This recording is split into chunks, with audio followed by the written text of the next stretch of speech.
About a decade back, I used to work at a brewery or a pub. It was set in a pretty big and old building from the early 1900s.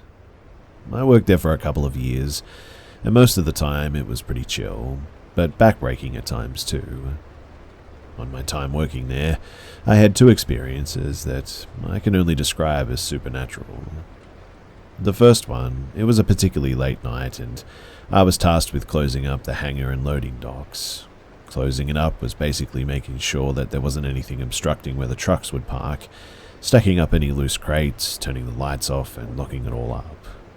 I was about done too, so I turn off the lights, and as I'm making my way to the door, a beer bottle comes rolling towards me from the dark between the tall stacks of the crates.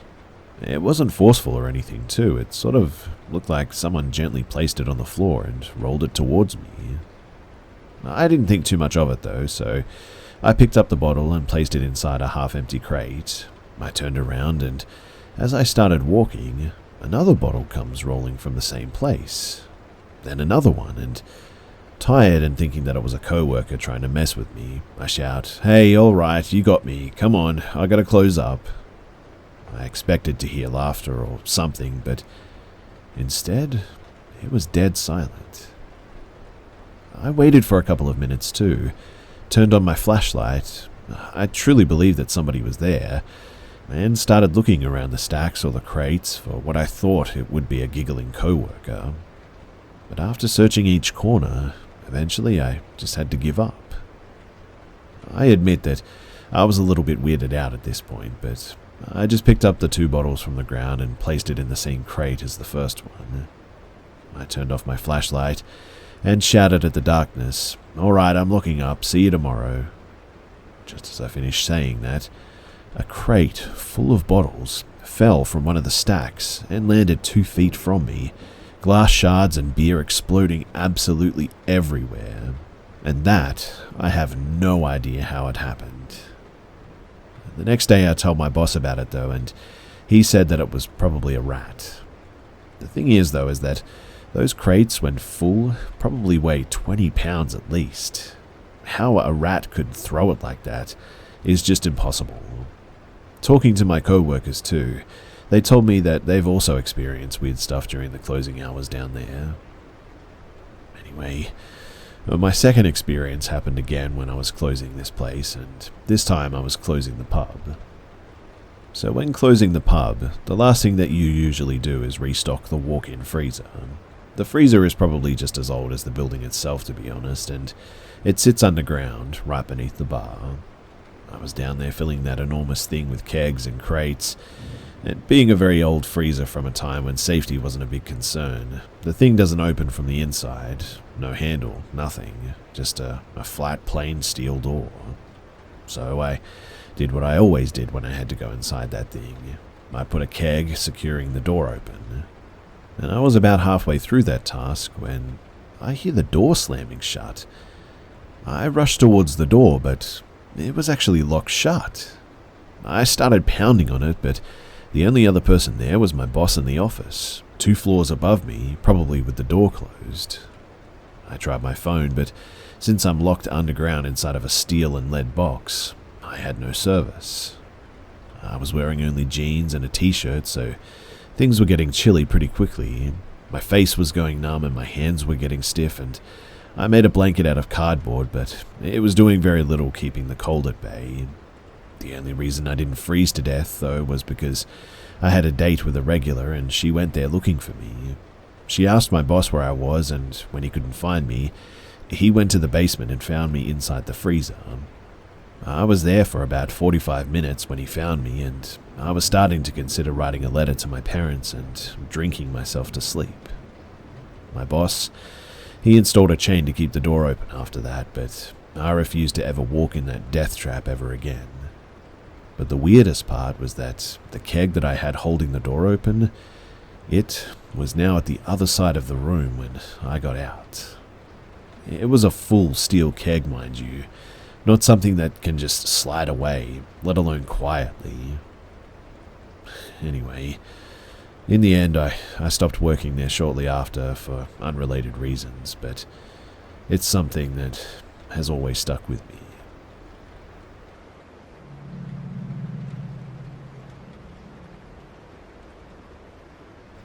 Ever since I was 3 years old, I knew one girl, and her name was Emma.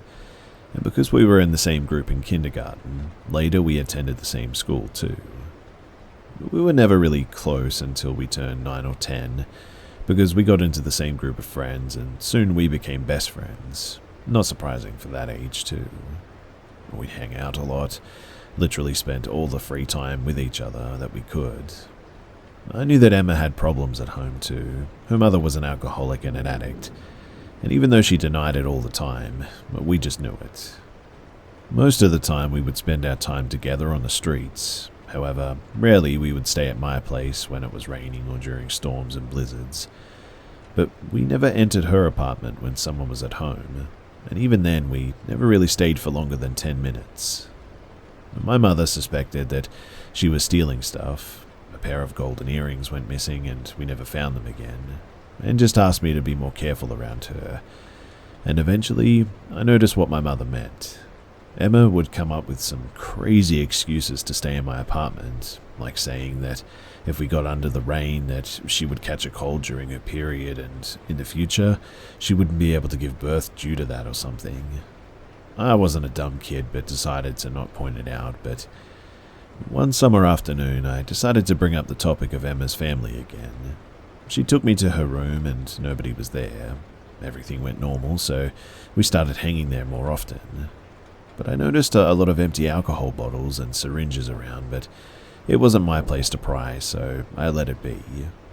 But a few days after that, when we entered, I noticed 2 extra pairs of shoes that weren't there before, and when we left the door frame, I saw a woman and a man sitting in a kitchen smoking.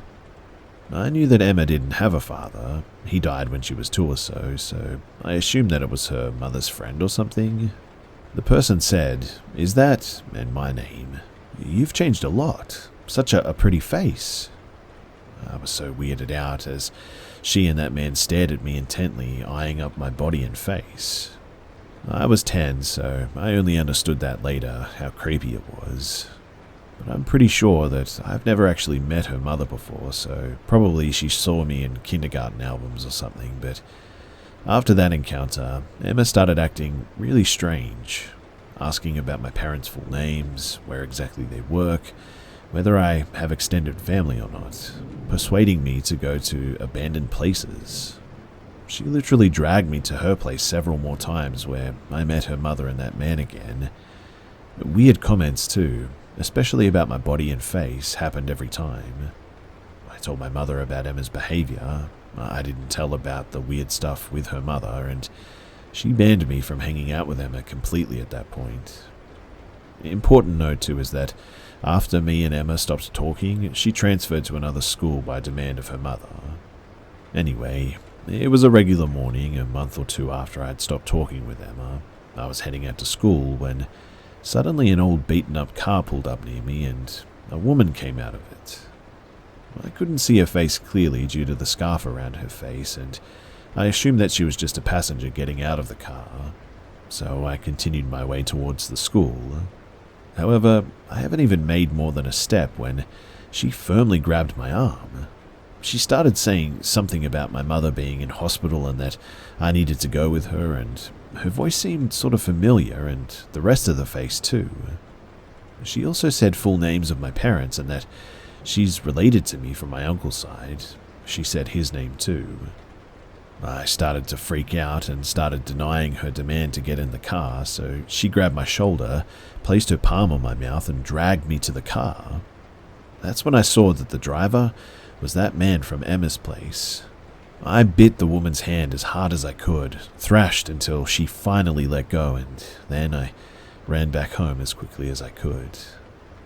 My mother came home furious after she was alerted that I never got to school, but she quickly calmed me down when she saw my state.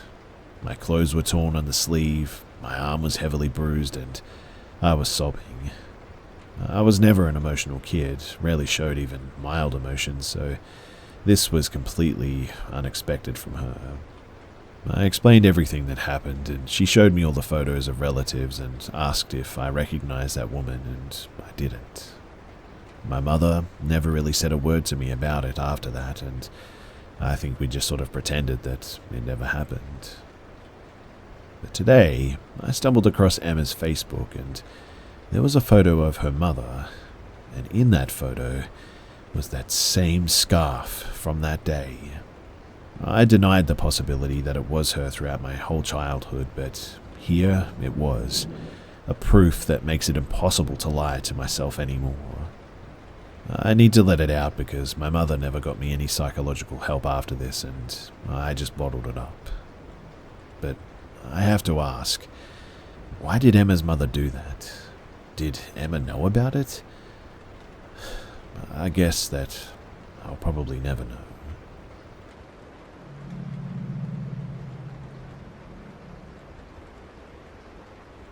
So I believe that for a number of years, my family home built in the 1960s by my grandparents from my father's side has been haunted by several different paranormal entities over the course of decades, just because of major differences between the happenings themselves. It's a 2-story house with my parents and I sleeping on the 2nd floor, and my sister and grandparents sleep on the 1st floor. For me, however, this began around 15 years ago. My older sister was the first one afflicted, I think. In a short span of time, she began having constant sleep paralysis experiences, which I know aren't scientifically related to anything paranormal, but the folklore of my country relates them to a specific entity, known as a dark man for a lack of a better translation to English, or what you might call a sleep paralysis demon, often thought of as a mischievous and perhaps even evil spirit behind this. At first, nothing was really done about it or thought about it, but these became so frequent that it started to weird out my parents a bit, as well as myself and my sister too. Soon, more things started happening in addition to this too, like her waking up in the middle of the night with something invisible pulling on her hair, causing her to freak out and call out for Grandma, who, with lightning speed, ran over with a bottle of holy water, sprayed the place and prayed with my sister. Another time this happened, whatever was playing with her hair appeared to blow hair into her face, freaking her out even more. Grandma strikes again after this, of course, but the most shocking thing during the beginning of these happenings came when my mother, my sister and I were all in our living room watching TV, when suddenly, from a fully awake state, my sister shifted into the state of sleep paralysis. It took a couple of seconds for my mum and me to realize what was happening, when we noticed her shaking with her eyes open on the sofa, struggling to let out a sound. When she finally woke up, she let out a blood-curdling scream, crying and yelling at my mum and myself, "It got me, why didn't you help me?" She was visibly shook and pale, and my grandma arrived, of course, with her usual remedy, and even my father, a skeptic, walked out of my parents' bedroom freaked out by her screams. My grandma remembered that, in the local law, if a person wants to be protected from the dark man, a piece of clothing from the person's father needs to be placed on them, serving as a shield. So we ended up tying my father's belt around her waist, and she went to sleep in my room, and as she usually did when things like this happened, she fell asleep. Still distraught and frightened, she asked me to go get her a glass of water, so I went to get some in a plastic cup from the water dispenser, and I give it to her. As my mum was still in the living room and my bedroom door, as well as my parents' bedroom door, was open, we all witnessed this next part. So as I approached my bedroom door, the plastic cup practically exploded in my hand, splitting on all sides, water bursting out of my hand. My mum got up immediately and came over, everyone looking in shock, absolutely speechless. My dad first thought that I had just dropped the cup, if I remember correctly, but upon closer inspection, the cup was obviously torn all around, in perfect straight lines, mind you, almost as if someone had cut it with a scalpel almost. Safe to say, though, not much sleeping had been done that night after that. Since that night, though, my mother and I had begun experiencing sleep paralysis too. For her, just a couple of times, and for me, even until this very day. Also, nightly noises started appearing in our house too, much different than the house settling, like moving chairs, clanking dishware, etc., mainly on the 2nd floor and especially when we weren't home. At one point, my grandma even searched the 2nd floor, completely convinced that a burglar had come in at some point, as she heard the old wardrobe in my parents' room open in addition to moving chairs, but when she reached the room, the wardrobe was open, but there was nobody in there. These incidents, though, prompted my sister to visit our local priest, and after explaining the situation, the happenings and the nature of the haunting, the priest concluded that a lost spirit inhabiting our home was for some reason reaching out to my sister, wanting to become known. My sister was a little relieved after this, knowing that the spirit meant no harm. She even named the spirit Samuel, and, well, now it was time to figure out what or who the heck Samuel actually was. There were a couple of theories. The first one concerned when my grandma was a little girl. On her way home from school, she had to pass through a cemetery every day, and one day she saw pretty flowers on a grave, and she picked them, brought them home without telling anyone, and that very night, she woke up to an invisible force grabbing her by the leg, trying to drag her out of her bed. She felt as if she knew that whatever was dragging her wanted those flowers back, and she woke her parents up, and her mother said the same thing, and they threw or returned the flowers the next morning. From that day on, she knew not to take anything from a graveyard ever again. It could have been that this entity remained attached to her and moved with her childhood home to our house when her and Grandpa built it, since it was only a couple of houses next door. The second one, though, was that the ghost was possibly my grandma's father, my great-grandpa, who I had never met, mind you, but this was a thought because before he died, he said to my grandma, "If I'm gone and you ever hear something moving in the attic, know that it's me." Coincidentally, the attic eventually became the second floor of the house, where most of the noises and the cup incident happened too. It's also worth noting that my sister and we shared my room before she moved downstairs, so it could be connected somehow. I just truly don't know. But, whatever the case, other incidences soon followed.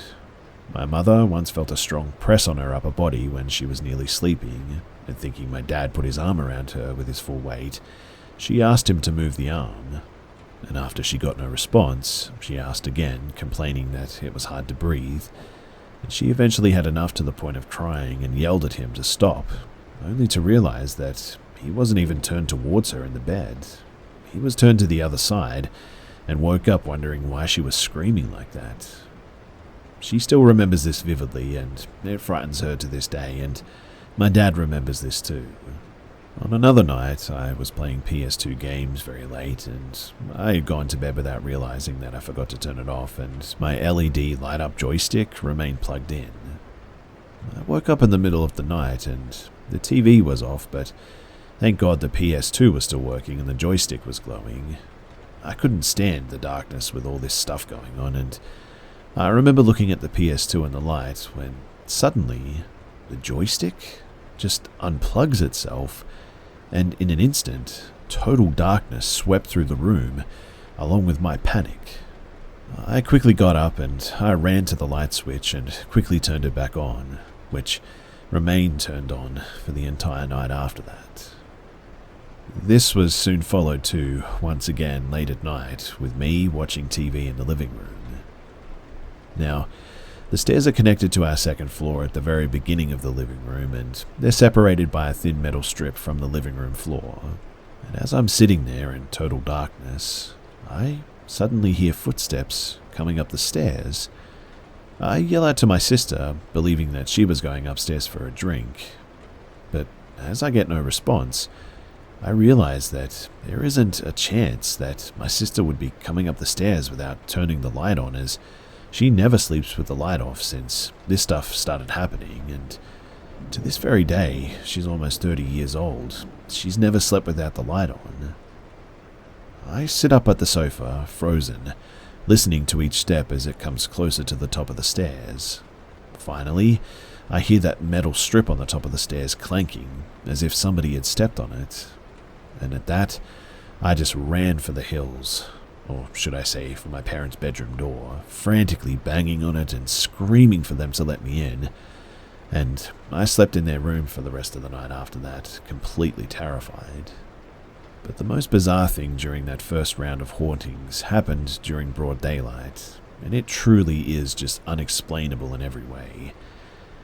My grandma and grandpa, sister and I were all heading next door to my aunt's house that afternoon, and my grandparents went before us as I was still doing something in my room and my sister was in the bathroom at the time.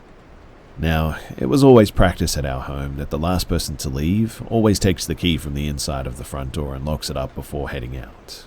So I run out of the house telling my sister that I'm going, and she replies that she won't be far behind.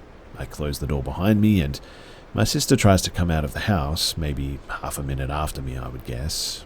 She reaches for the door handle and realizes that the house is locked. The house was locked from the inside after I left, and she remained the only person in there, meaning that nobody was there to lock it. She unlocked it as fast as she could and ran out after telling me that someone locked her inside. We told everybody and we checked the locks, tried to reproduce this, but in the end, it was absolutely impossible for it to happen. The key had to be turned 6 times, from the outside, mind you, for the door to be locked like that. The whole thing just made absolutely no sense. But this was the last major thing from that first round, I believe, and it was followed by mostly noises, which we learned to live with and accept. And as my sister accepted this Samuel, truly, no more incidences happened for a long time after that. At first, we didn't spread a word of this outside family and family friends, but when some time passed, I told my classmates about this, and one of them actually stayed the night after my birthday as he was intrigued by the noises and wanted to hear it for himself. My sister knew this and actually tried to pull a prank on us by knocking at our door late at night after the party, and he and my other friend, who was also sleeping over, got scared by this, so my sister revealed herself, but the next time it happened, a couple of hours later, my friend woke me up to say that something was knocking on our door again. I opened the door, but this time there was nobody there. My sister was in her room fast asleep too. I checked this, and he kept asking what the heck that was, and I just couldn't give him any answers. I was scared too, but I think I was just used to it by that point. He never slept over again and tells this story a lot, as well as others who have slept there as well, but that was pretty much it for the chronicles of the first part of the paranormal experiences in my family home.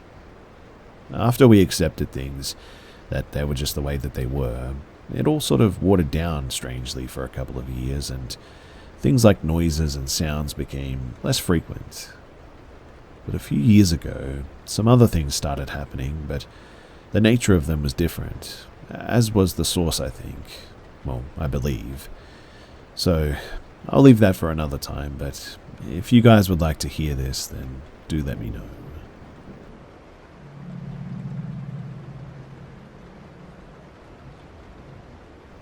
I was 12 years old at the time, in the 6th grade, and living in the South. At that time, the town's population was around 20,000, but when the local university was in session, it would nearly double. It wasn't a place where everyone inevitably knew everyone else, but if you played 20 questions with each other, you could undoubtedly find people that you both knew.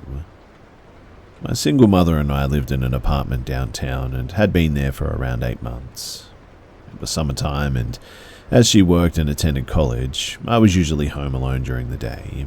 It was the early 90s. About halfway through the summer, a girl from my school, Maria, moved into a house about a block away from us. I didn't know Maria that well, and it wasn't until she moved in that I really started spending a lot of time with her. I didn't know her parents, and they didn't know Mum. And when this event occurred, we'd been hanging out for maybe a couple of weeks. Riding bikes and going to the library together. Her mother and stepfather worked all day too, so we were mostly alone. When one day I was at her house when her mum was home, Maria and I were out in the yard when her mum came to the door and hollered at me. She was like, "Hey, did your dad ever manage to find you?" And which to me was super weird, so I was like, "What?" "Yeah," she said. "Your dad called here a couple of days ago and asked if you were at our house. He said that he couldn't find you." I was sort of stunned and had no idea what she was talking about.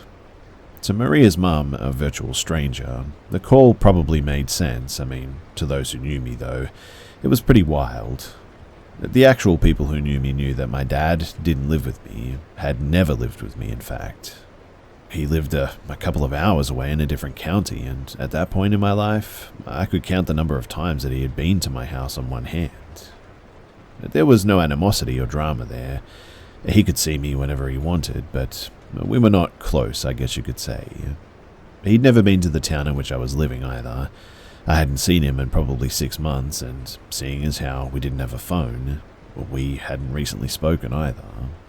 He had no idea Maria even existed. He'd never met any of my friends. My mum hadn't even met Maria or her parents. So I was a little freaked out and asked, "Are you sure it was me that he was looking for?" She was like, "Yeah," she said. He'd apparently recited my full name, middle and all, and described me even, including my recent haircut and glasses.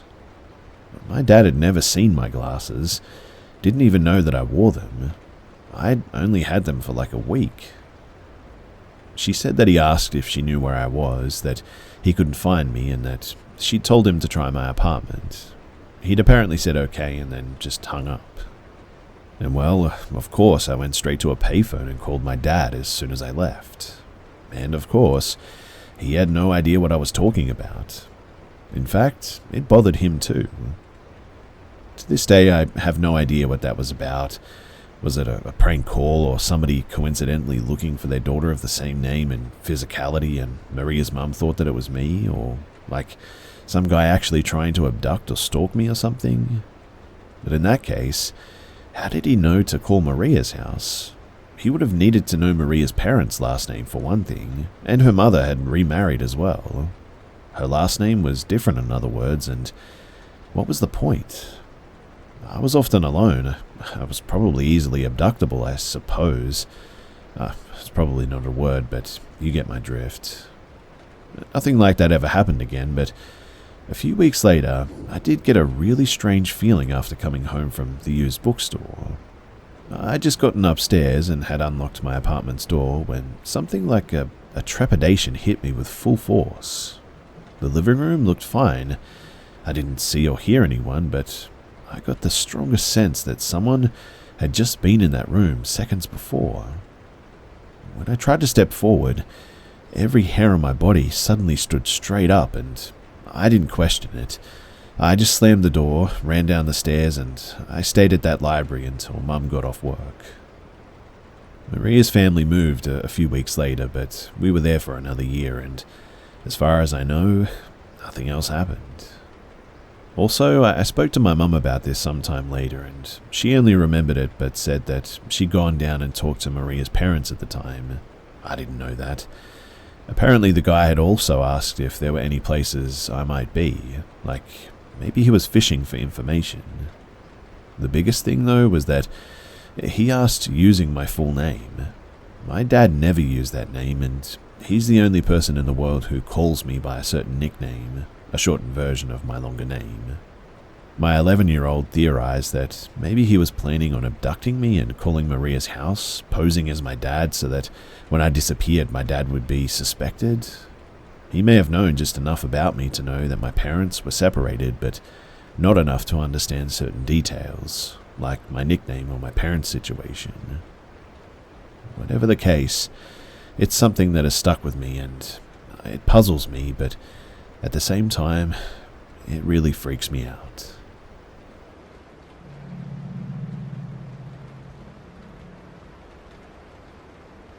So this happened when I was 17. I worked briefly at a truck stop. I literally worked there a week and a half, so the only person that I got to know while I was there was the janitor. We had talked on breaks, and he smoked with me once. He was a shorter guy, probably 5'5", and had a smaller frame, and he was probably in his late 40s. He has scraggly hair down to his shoulders and thinning on top. Not that it matters, I'm just painting a picture, I guess.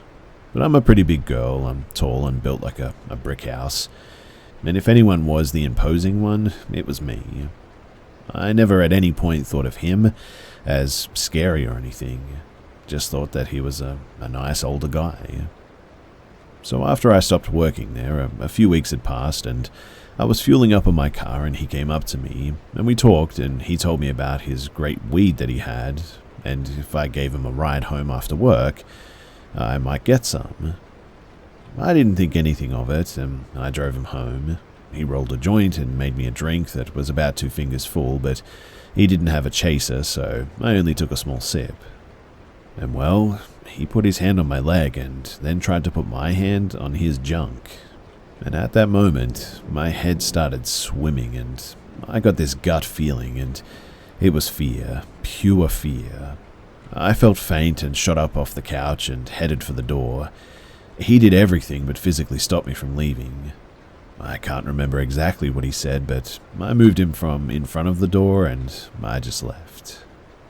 When I got out, it had already been snowing all day and there wasn't a car on the road. I got about half a mile from my apartment and after that, I have absolutely no clue what happened. I woke up the next morning in my basement on the cold concrete floor and again, I just don't remember anything from that night. I actually saw him again after I had met my husband and he angrily stomped up to me and said, "I thought that you were gay," and I was really scared of guys. I must have told him that I was gay or something, I don't know, but I'm 39 and I still think about this situation from time to time and I often wonder, what the heck happened that night? What I do know is that I was probably roofied, but what I don't know is how the heck did I end up on that concrete floor?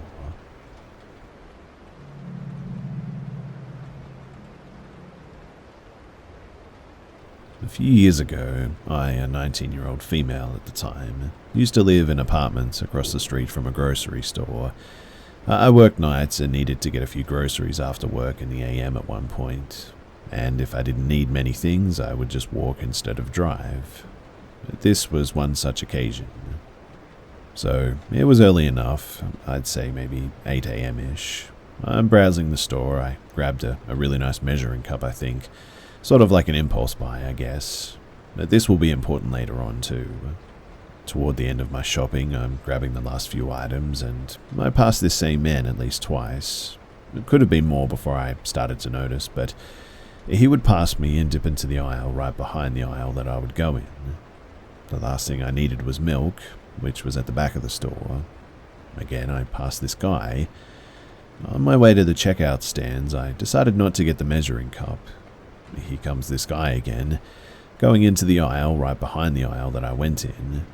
The measuring cup was at the front of the aisle and I was there no more than 10 seconds, I would guess, before I was out of the aisle going to the checkout stands, and the guy was out of his aisle and passed me again. I continued on to the self-checkouts that were currently full, so I stood in line. And you know how people talk about, like, gut feelings? Well, I suddenly just feel extremely sick, like I was going to vomit and even got a cold sweat.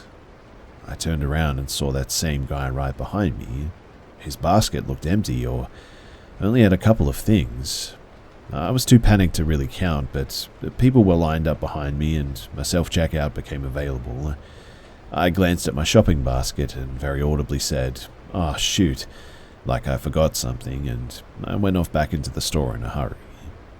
I'm pretty sure that it would have been out of place for him to suddenly follow me, but I don't know exactly what he did. I didn't look back. I circled around the entire store and came back to the checkout lines that were empty now. I quickly scanned all of my items and I rushed out of the store among the small crowd of the other shoppers. And that was when I saw a brown panelled van parked near the entrance. I'm almost 100% sure that I saw the same guy sitting in the front seat too, but I could have just been paranoid, I know. He was looking down and I'm guessing at a phone, but I ducked behind a different parked car and almost sprinted back to my apartment.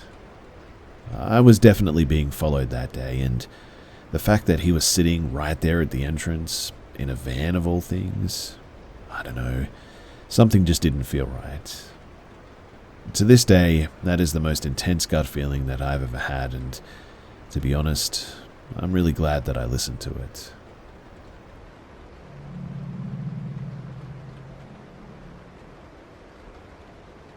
This happened when I was only about maybe 8 or 9. My father and I went to Duke's Farm in New Jersey for a Cub Scout event, and after the event, we walked around the estate with a friend and his father. We were walking by the stables, and there was this mansion, now removed, behind these gates. We all decided that it would be fun to see what it was all about, so we went past the gates. But I started getting this, anxious feeling when we entered the gates. I presumed, though, that it was from entering a restricted area and not wanting to break the rules. As we got closer to this mansion, I get this horrifying feeling of terror and start crying and begging my dad to leave. At the time, I didn't know why this was happening and was scared for my life all of a sudden.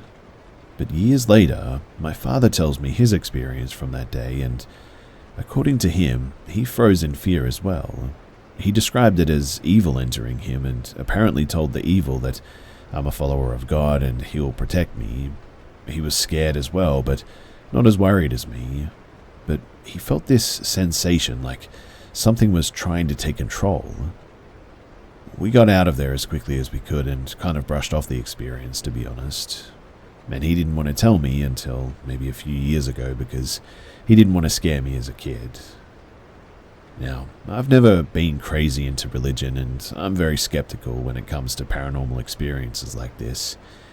But this experience was, just so real to me, and sort of opened my eyes to what might be out there.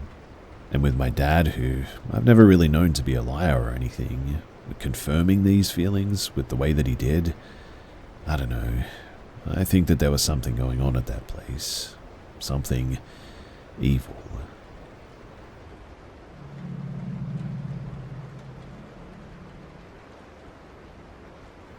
So I'm now 36 and I'm married.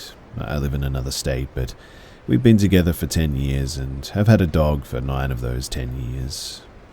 When this last experience happened to me, I was around 19 to 20 years old and living in my parents' house. It was our second house that we lived in as a family, and it was only a few years after we moved in did I experience this. I'm not religious or someone who believes in the afterlife, but I also acknowledge phenomenon that we can't explain in energy that surrounds us. So the first time I remember experiencing anything strange or paranormal, I was about 7 years old. At the time, I had really bad asthma, so we thought that it actually turned out to be mold or asbestos in the school that I was at. I was on a bunch of medications as I stopped breathing a few times from my condition. Since leaving that school, I was never diagnosed with asthma or any medication whatsoever. But our first house was my parents' first house they purchased and I was born in.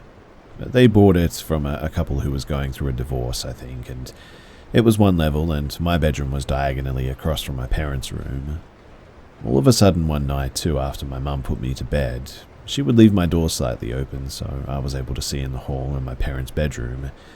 I would be laying in the bed, looking into their room, and within moments, the pitch-black room would start changing to all different colors rapidly and then would settle, and from it, the figure or outline of a man in all black.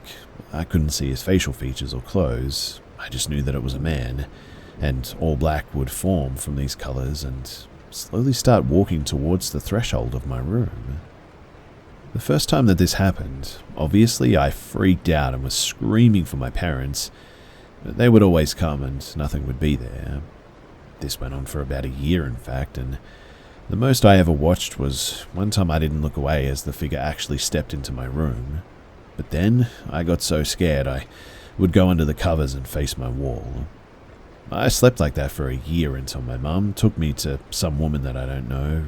She might have been a medium or a psychologist or something, and she had me draw the figure on a piece of paper in jail and put in a shoebox in my room and keep it there. Shortly after being out of that school and doing that, all of these things stopped happening to me, and I ended up being in that room and house another 7 years until we moved.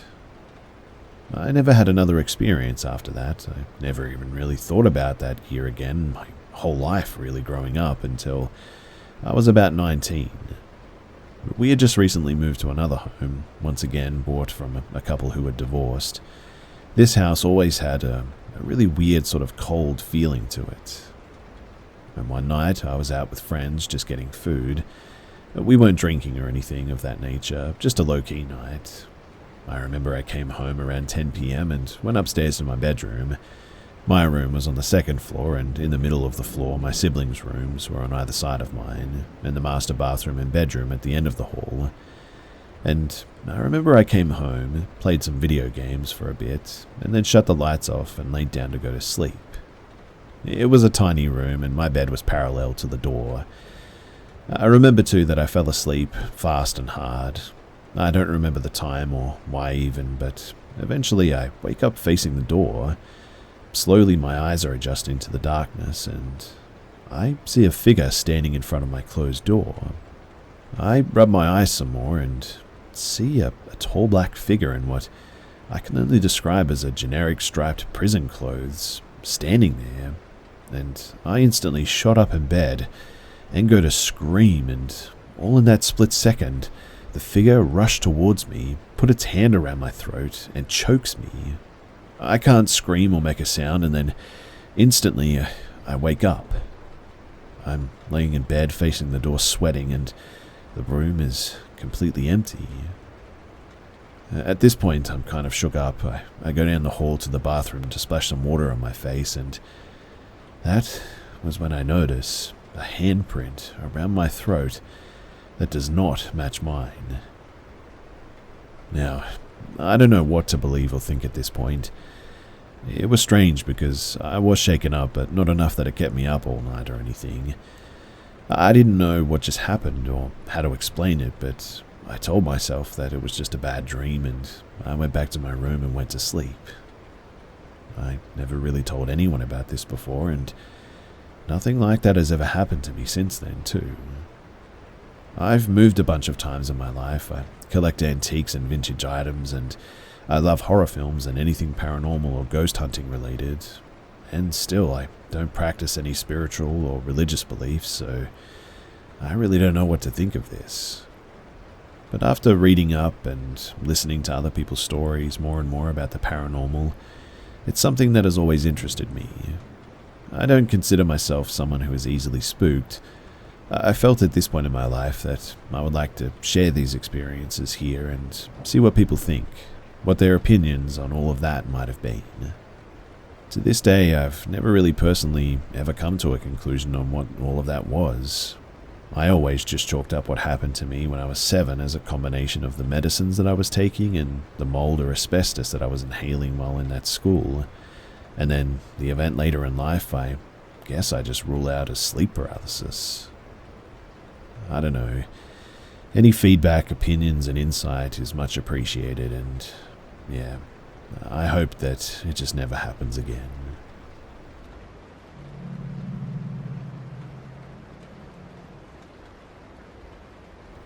This happened to me recently. I was walking my dog, and we were walking down the street of the neighborhood that I live in.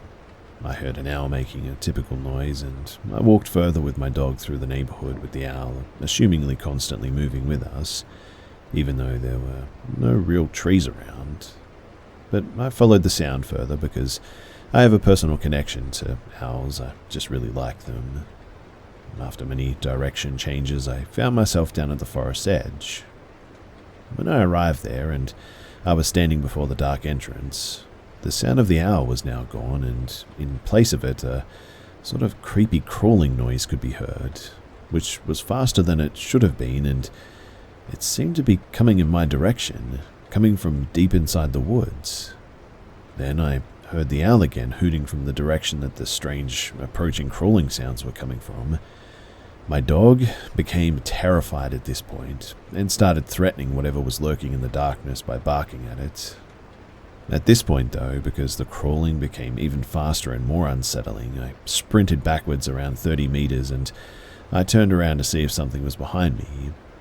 And I heard the owl again, but this time it sounded different, as if someone was calling my name to come back. When I told my dog to calm down as I was running home, a distorted laughter was what I heard coming from the forest. And it didn't really sound human, but After that, I just ran for home and I locked all the doors as soon as I got there. It was nighttime at that point and I just tried to get some sleep, but I don't know what the heck that was.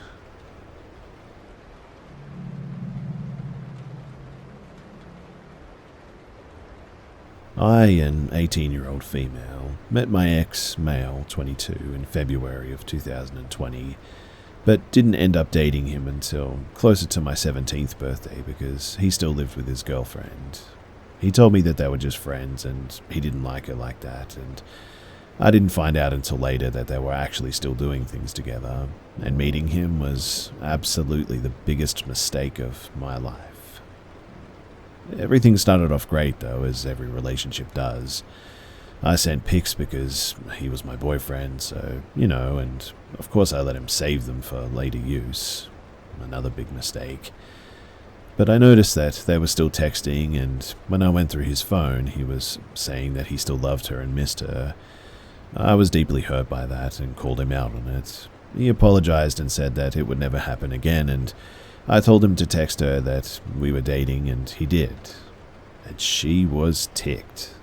She stopped paying for the house and helping him with car payments, and at this time he had quit Taco Bell and refused to do his new job Ubering because I need to practice League of Legends because I want to be a pro League streamer. So I worked my tail off and ended up losing my job because the manager didn't let me work without a doctor's note, so I was stuck working his job while he played his games. Before I met him, I had $4.5K in my savings. He ended up using my car to pay his phone bills, car payments, the apartment, daily weed, fast food, new league accounts, and CSGO knives of all things. But he kept losing his accounts due to telling people to off themselves and using all sorts of slurs, as you can probably imagine. But the worst was yet to happen. I found out that he was using an old tablet to excessively watch explicit material, set up dating accounts, and have different Instagram accounts. But on these accounts, he was pretending to be a woman. I called him out about this and told him that I wanted to leave. He freaks out, jumping around and screaming and crying, saying that he would change, and I trusted him. I know, stupid. But as time went on, things got worse, and I was scared to leave, and by the end of this, you'll see why. He had shoved me into a wall and getting in my face, screaming, "You stole my car key because you don't want me to work because you're jealous of other girls," which was stupid because he had thrown his car keys at me during a different argument. But one day I went through the iPad and found that he was actively not just sending, but selling my pictures from when I was 16 or 17, and doing the same with his other ex. I started to try and get my stuff together and put Gorilla Glue in the charging port to just get rid of the filth that I just saw.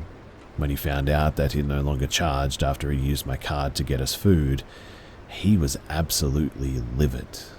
He started screaming and getting in my face. I tried to go around him and grab my things, but when my back was turned, he pulled me down to the ground, wrestled me till he was able to put me in a chokehold.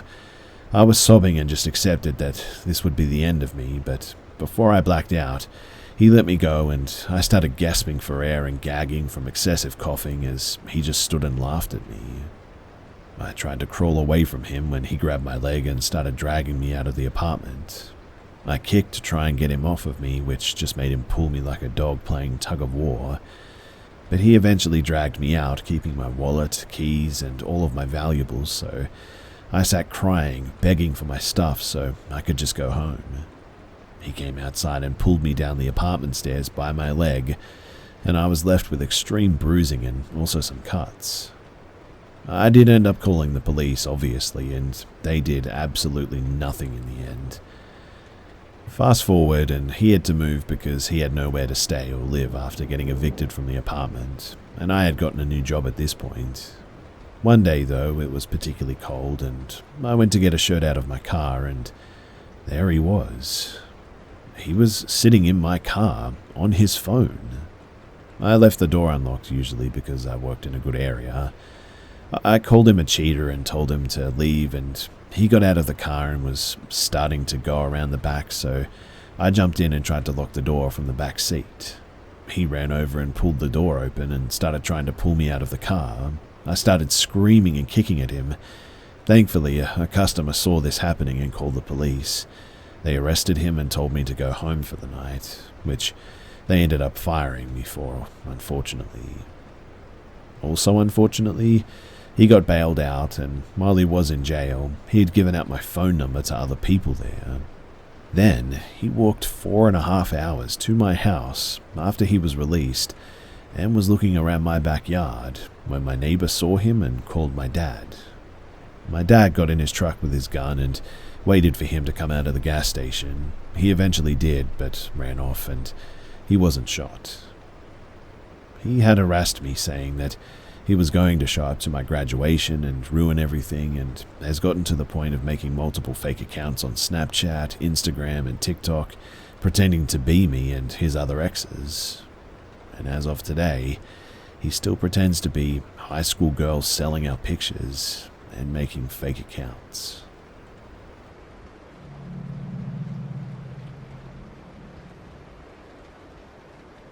In the late 90s, I went to an overnight girls' summer camp for a couple of weeks every year.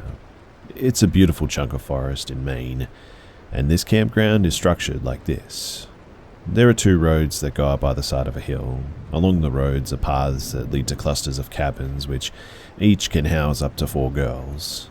Each cabin cluster had a set of 3 porta potties, since the flush toilets were too far to walk to at night. There's a stone house foundation next to the cluster of cabins that is furthest in the woods, and from now on it will be referred to as DW. Now, I've heard a few spooky stories from DW, but never experienced any specially there myself, and my story is from when I stayed in the cluster of cabins next to the furthest one. This one I'll call BP.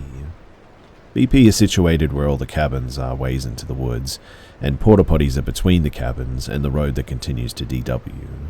In fact, the potties are just at the edge of the road that continues to DW. Now, one evening, my group of campers had come home from a bus field trip. It was later than we usually went to bed, and it was very dark. The most important rule at the camp is the buddy rule, though. You never go anywhere without at least one other camper. Counselors were the only ones allowed to travel without buddies. After getting ready for bed too, my cabin went together to the porta potties. We were still energized from the trip and were very giggly, and I glanced up to make sure that we weren't straying and saw a person on the road walking toward DW, seemingly illuminated by a blue lantern flashlight. From my vantage point, the person was no longer visible once they walked behind the potties. I looked back to my friends and said something like, we're probably freaking out whoever is on the road if they can hear us, you know. And immediately, my friends asked, what person? I answered, there's a counselor going over to DW. They're behind the porta potties. They didn't see anyone, and as we approached the potties, neither did I. The road was pitch dark in both directions, and so was the surrounding woods. There wasn't even a dark silhouette, like if their lantern had died and they continued walking anyway. There was nowhere that this person could be found. They just up and vanished. I don't really remember what the person looked to be wearing. All I remember is the blue light and short, straight, almost shoulder-length light hair, looking straight ahead as they walked toward DW, and the house foundation is all I saw. The campground used to be the site of some farmland probably 100 years ago. I know this because the campground is crisscrossed by low crumbling stone walls and the farmhouse foundation in DW. I fell in it once, but that's another whole silly story. But I later learned the legends surrounding the foundation. It was a home to a small farming family, either one child or a boy and a girl, depending on who tells the story. And one day, when the father was away for market, the house burned with the other family members inside. He came home far too late, and some say that the skeletons found inside were holding each other, a mother trying to protect her children for the last time. Obviously, that is sort of folklore, I guess, but who knows, maybe it's true. And my theory is that if I did indeed see a ghost, it may have been the ghost of one of the family members, and an echo-type ghost repeating actions took in the past. I could relay the other paranormal legends I remember from the campground if anybody is interested, but again, that's a whole nother story, and yeah. Anyway, this is the only quasi-paranormal thing that's ever happened to me, so yeah, there it is.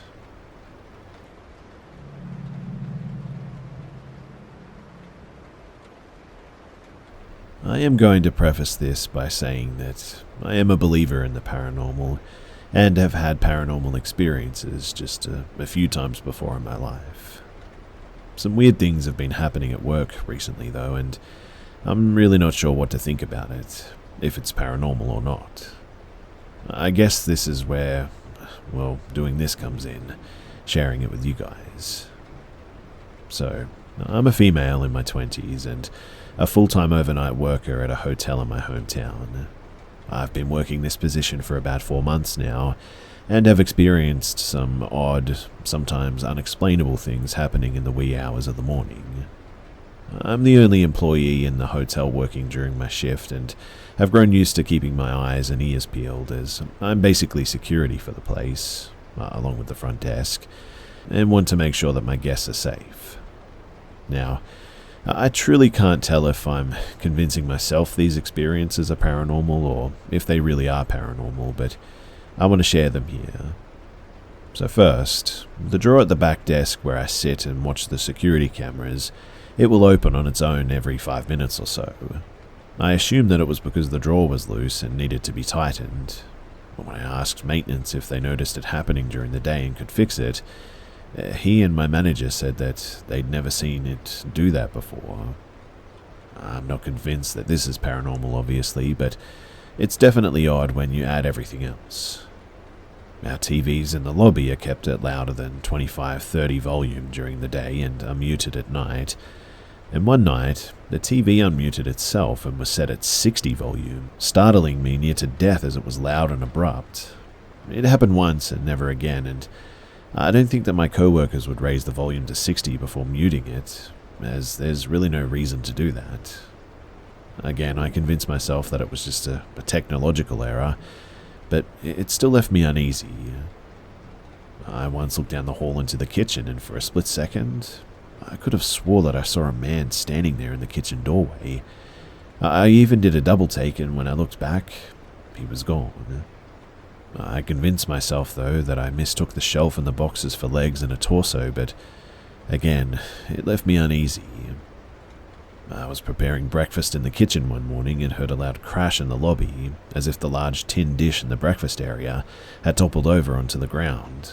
I rushed out of the kitchen to investigate what had happened, only to see that everything was in its place.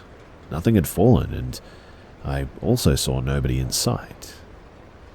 I couldn't really come up with a convincing reason for why this happened, and that one still puzzles me. But this morning at 1 a.m., I returned to the back desk after using the restroom, and I heard a noise in the back hallway coming from the sort of housekeeping laundry room area.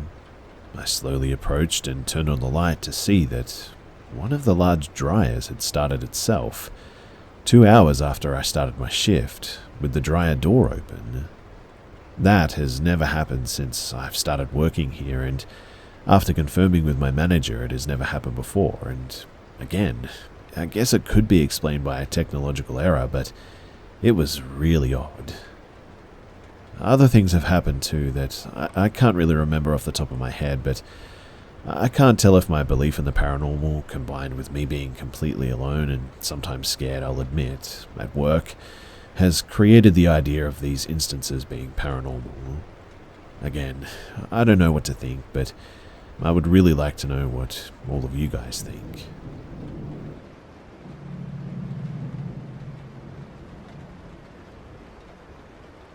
Back in 2018, I had just turned 20 and wanted to splurge for my birthday, so I invited a few friends to paintball, including my old friend Rain, her boyfriend Jackie, my boyfriend, who I'll call Fred, and my best friend Evie. We all met at a nearby mall and crammed into Rain's car. She had offered to drive us all. I don't know if this was connected, but My boyfriend said something weird too. We were on the highway when he turned to Rain and said, "Hey, can you slow down? I have a bad feeling that something bad is going to happen." Which was obviously strange to ask, but Rain obliged and slowed down to the speed limit. She was going 10 over, which is permitted where I live. And we made it to the paintball place, without any issues too, and proceeded to have a great time. Fred even shot me in the spine, which hurt up until the next day. Anyway, eventually it was nearing the end of the day and we were all tired, so we all agreed that it was time to go, but Rain suggested that we all book a motel room and spend the night together. But Fred and Jackie said no to this, and they were both tired and wanted to go home, which left us girls to hang out instead. So we found a pretty rundown motel for cheap and spent a few hours watching horror movies.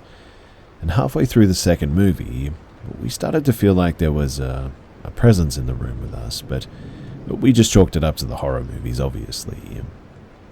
Now, a fun fact about Evie is that she has an attachment, a shadow figure that has been haunting her for years, her and her family. It started with her mum and weirdly got passed down to her, apparently. And that night, when feeling the presence, Evie nor I thought that it was her ghost friend. Like I previously said, we just thought that it was our nerves from the horror movies. After we had finished the final film, though, we all decided that it was best to get to bed. The presence that we were feeling was getting a little too much for us. The air felt heavy, and whatever was in the room with us felt angry, and we assumed sleeping would just help eliminate the feeling of being watched and the overall nasty gut feeling that we got. Evie and I shared a bed while Rain took up the other. I usually have a hard time falling asleep in a new environment, but at that moment, I was having a more challenging time than usual. The odd time that I did manage to doze off, I would always have these strange dreams of swirling shadows. No actual shape to them, just sort of whirlpools of darkness. On the other hand, Rain seemed like she had a fantastic dream. She was moaning and making a lot of noise overall. Well, that mindset changed when she shot up and gasped for air. I sprung up myself and asked her what was wrong, and that's when she started telling me about her dream. In her dream, she was being pursued by a shadow figure. She recalled how terrified she felt, hence the moaning, and no matter how fast she ran, the thing would always catch up to her. Eventually, it knocked her to the ground like it was fed up with the chase and wrapped its fingers around her throat. She couldn't breathe and started thrashing around, trying to break free from its grasp. But nothing worked in the end, and Rain could feel herself dying. She thought that that was the end, but luckily she woke up before she died. And as she's telling me this, I turned on the light. Evie had woken up at this point and was listening to her retell her nightmare as well. And during her recollection, I noticed red marks forming on her neck, same as her wrists, arms, and legs. Just about any visible patch of skin had some form of a mark on it. I pointed it out to her once she finished her story and asked if she usually woke up with bruises and marks on her like that. Rain looked somewhat startled and said no. Weirdly enough too, some of these marks looked like handprints. And with that, the three of us decided that it was probably time for us to leave now, and we hastily packed our bags and piled into Rain's car. We started to feel better once we were far from the motel. Evie and I began to tell her about the shadow figure that haunted Evie, and I told her that it had once threatened my life in a dream too, but never physically attacked us or anything. Rain nervously laughed it off, and I took that as a cue to just drop the subject. It was getting a little bit awkward. Rain and I really don't talk anymore, and I moved across the country and we sort of fell out of touch, but I'll never forget the look of fear as she recalled her dream to us that night. That shadow figure still haunts Evie and I, but it has never tried to strangle someone in a dream, or at least not that we know of. So we don't know if it was the same thing or if there was something else going on in that room.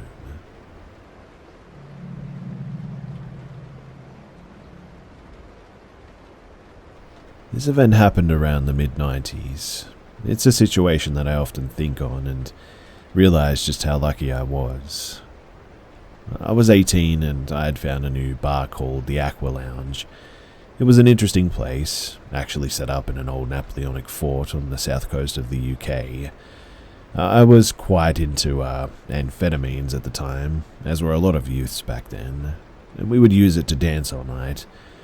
And one evening, a DJ that worked there started talking to us.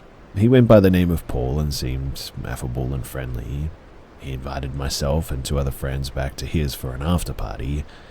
Initially, we refused as we had started talking to some girls and things were looking promising. But he insisted and suggested that they come along too. He gave us a lift in the back of his van and we arrived at his place.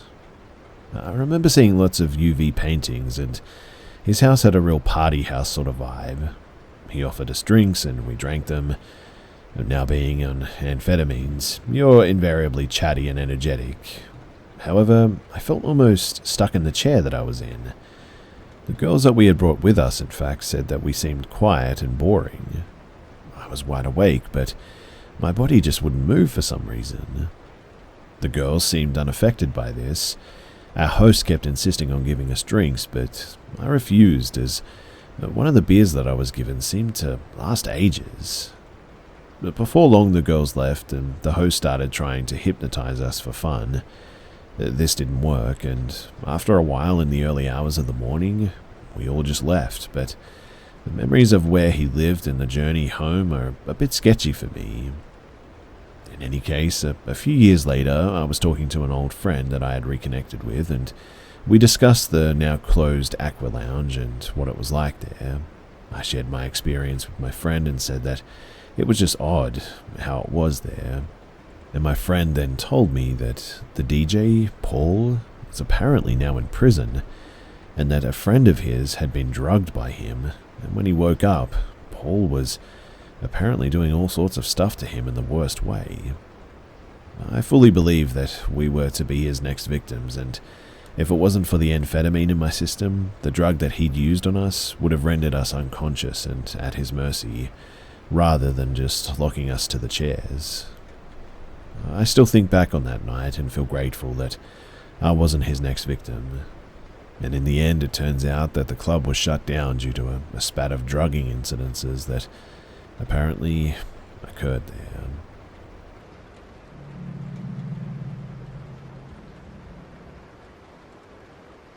So, I've never really shared anything like this before, and am naturally a scientifically minded and rational person who comes from a place of skepticism.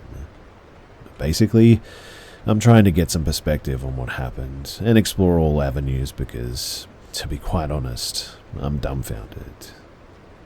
So me and my two children were visiting my parents for dinner and they live in the middle of the woods. It's my family home where I grew up, and about halfway through the evening, the kids were watching TV inside, and my parents were busy talking in the other room, so I went out to my dad's detached shop to practice pool for a little while. I let them know where I was going before I did this, obviously, and I'm an avid pool player, and he has a table, so I figured I would run some drills for around 30 minutes. After I finished up, I walked out the door to go back into the house, and it was almost dark at this point. Still some light, but not much. I was about halfway to the house when I heard a child's voice in the woods. I couldn't understand what it said, but it was clear as day and sounded like it was maybe, 100 yards away. I stopped and looked in the direction that it came from, trying to see if maybe it was one of my kids and that they had went outside without me knowing or something. Then I heard the voice again, and it literally said my name like it was calling me. However, it didn't really sound like one of my kids, so I yelled back and got no answer. I walked towards the woods a little, expecting to see who it was, but I never saw anything or anyone. I stood there for a while calling before I just immediately went inside to check on my kids to make sure that one of them hadn't wandered off into the woods. And when I got inside, they were still sitting in the same spot watching TV. I asked my mum if they were outside, and she said that they never actually went out there. And now, for some perspective, my parents lived in the middle of nowhere. There's no house within a mile of them, and no one else around has kids who would know me by name. And To be honest, I'm genuinely creeped out by this. I'm wondering, has anyone else experienced anything similar to this?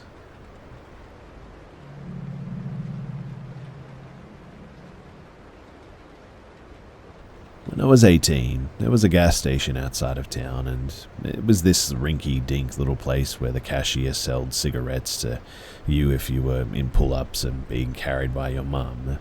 They just didn't care is what I'm getting at, and I pulled up one day and walked out with a pack of Marlboros and a Red Bull for some gaming time, because I was itching to die young and fast, right? But I got in my car and turned it on.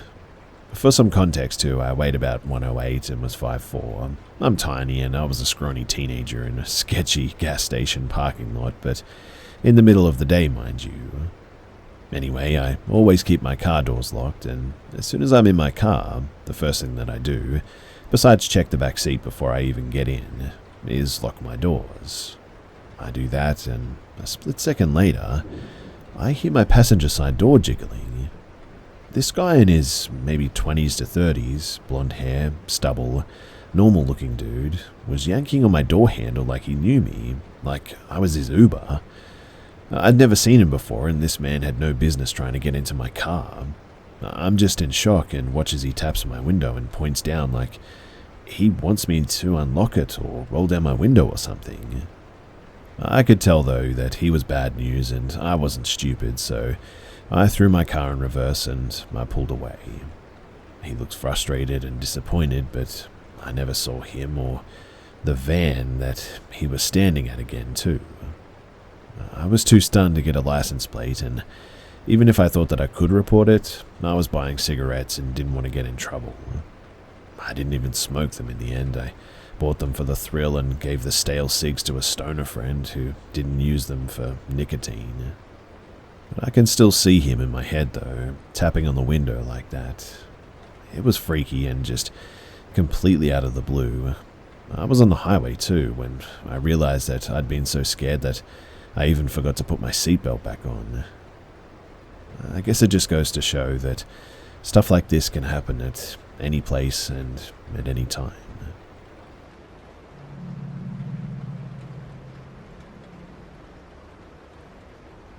So, a few minutes ago, I saw a picture of what appeared to be a cult or activity from them or something, and looking back at that picture, it stirred up a not-so-distant memory for me.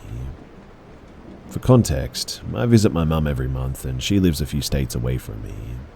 I was driving back home from visiting my mum, and was less than an hour or two from the Oklahoma-Texas state line. Driving, I enter a small town that I have no knowledge of. The only thing that I remember clearly about it, though, was that there were a few medicinal marijuana dispensaries, and it had a lot of old buildings, almost all of them with large old fences and gates.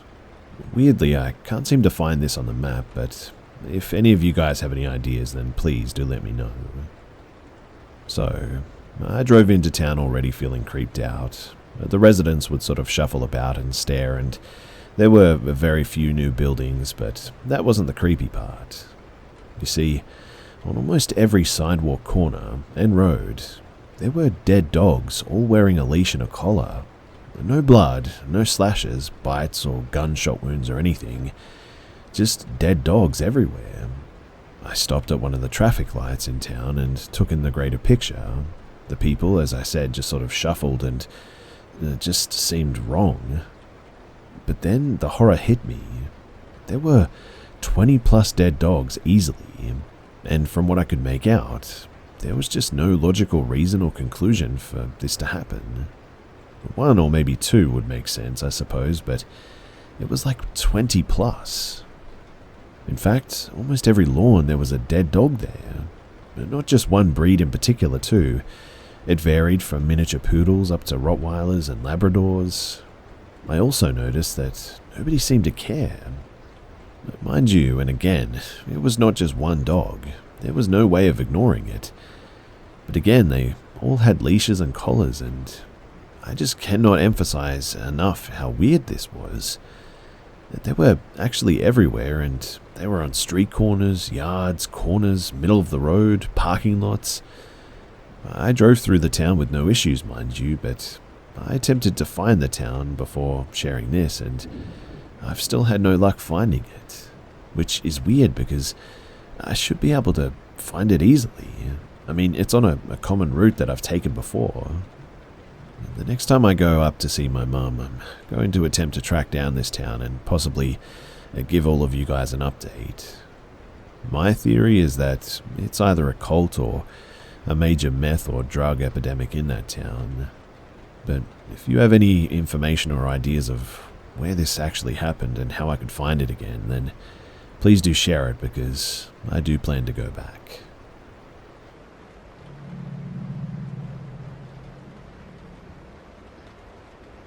So for context, I'm 26 and I met my stalker at the ages of 14 or 15. When I was 14, I decided to take ballroom dance classes at one point.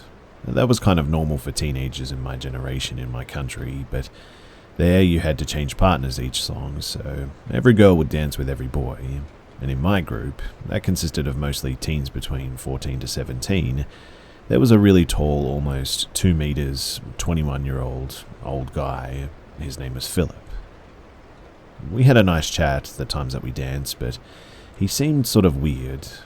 And because I was young and naive, and that's how I normally made friends, I told him where I lived when he asked me. And so, the stalking began. At the time, I didn't realize that it was stalking. I just thought that he had too much time on his hands and that it was just annoying. But Philip would ride on his bike from his home, he lived one town over, to my house, and ask if I wanted to spend time outside with him and play. After doing that for a few times, I asked my parents to tell him that I just wasn't home when he would come over. Both my parents and I were very oblivious about his actions for a very, very long time too. At one point in time, the stalking ended for a few weeks and Philip also didn't come to dance classes. At that time, I became a part of a friend group of a boy I fancied. For some months, he had a girlfriend, but they split soon after, and I became his girlfriend. Unfortunately, though, Philip was also friends with the best friend of my boyfriend, so he was also part of that group. They told me Philip was in a mental hospital, apparently, and in the span of his stalking, Philip had actually been put into a mental hospital multiple times, and every time that he was, to be honest, I was kind of thankful because then I at least had some peace. When I was 16, my family and I had to move because our landlady had thrown us out. She wanted to live in the property herself, so we moved one town over, and unfortunately, we began living 2 streets apart from my stalker. And every time Philip was out of the hospital, he would be at my house again. It was not as often, but still, it was enough to be annoying. At my father's birthday, though, he rang again, and because my family had guessed, they told me to open the door, and there he was, looming over me like a dark, menacing shadow man. I told him to leave, and I tried to close the door, but he blocked it. So I was standing there, afraid, sort of begging him to leave. And at one point, I even ran inside to get my dad to send him away, but my dad said, "He's your friend, so it's your problem." So I went back to the door, and again, I basically pleaded that Philip please leave. At one point, he was sort of kneeling and sitting on my doorway, and after almost 2 hours, he finally left. It was obvious to me at that point, too, and I finally realized what type of behavior it was, that he was a stalker and he was fixated on me. The next day I sat down with my parents and I told them that I was afraid of Philip, and my dad also apologized to me for putting me in that situation and not helping me. The next time Philip came to my house, my dad was there and told him that I do not want any contact with him, and so he left. And after a few more incidences like that, he stopped showing up at my door, and honestly, I thought that I had got rid of him. But every time I started to live happily, started to forget my fear of him, a letter, an email, or a gift showed up and would send me straight back into my fears. At 20, I was out of school, and to pass the year I had to wait to start my job, and I worked in a grade school in a voluntary sort of position, after school care club for grade schoolers. After a month or two, my mum woke me up in the morning and she told me to get dressed because she had apparently called the cops. Apparently, Philip was again every single morning at our door and had even asked for me, and my parents didn't tell me so I wouldn't get scared again, but finally, after the cops told Philip 3 times to leave, and he ignored them, mind you, they arrested him, and he screamed and screamed my name and that he was burning for me and that the cops hurt him, and he just carried on like crazy. My parents and I were standing in the kitchen listening. The situation was so absurd and so much for me that I just started laughing sort of hysterically. We filed a report at the police for stalking and trespassing, but the officer said that they couldn't really do anything because he hadn't hurt me physically. We tried to get a restraining order too, but in the end it didn't go through, and a week later, Philip had snuck into our garden and, like in a movie, he threw rocks at my window. Throwing rocks at a girl's window is not romantic. It's creepy. Don't do it, guys. But idiot me opened the window and didn't see anything until it clicked, and I ran downstairs and told my dad that he was in the garden again. This time he escaped. A week after that, I was in the kitchen cooking when Philip rang the doorbell again, and because we have no way of seeing who is at the door, I opened it, and there he was again telling me that he missed me and saying that he had peeked through the blinds of the windows in the living room the past week to see if I was there. My parents weren't home at that point. If they had been, I would have ran, but like this, I had to swallow my fear and stand in the doorway listening to Philip talk until my boyfriend, different boyfriend, he came over. I had sent him an SOS SMS and he was on his way. After my boyfriend arrived, he told Philip to leave, and he did. Philip mentioned in passing, though, that he now also has a girlfriend. And after that, I didn't see Philip again for a long time. But a friend told me that he was taken by the men in white coats because he had believed that his mum was possessed by the devil or something. I was glad to see the end of him, but man, that was a shock. It wasn't until 2 years later, too, when I got a letter from court. I was apparently a witness, and I was told to attend in the case of the assault of Philip. Apparently, after coming out of the mental hospital, he had a fight with his girlfriend and hit her, and because she was scared, she played dead, apparently. Philip called an ambulance, and the police finally had something against him. After the hearing, he was admitted again to a mental hospital, and I finally got a restraining order, and he was ordered to stay at least 30 meters away from our property. I was really glad to hear this too, because the restraining order also implied that if he broke any of the requirements, he would go to jail. And so, finally, it was over. 2 years ago, I also moved out of my parents' house, and I'm sharing this only now because I believe that I'm actually seeing him again. But it can't be. He doesn't know where I live, and he also hasn't shown up at my parents' house, but I don't know. I think that I've seen him again when I've left my house a few times. I think that I just need reassurance that it's not him again, and I need to find a way to be safe at my home. If you guys have any ideas or any way that I can help myself, then please let me know.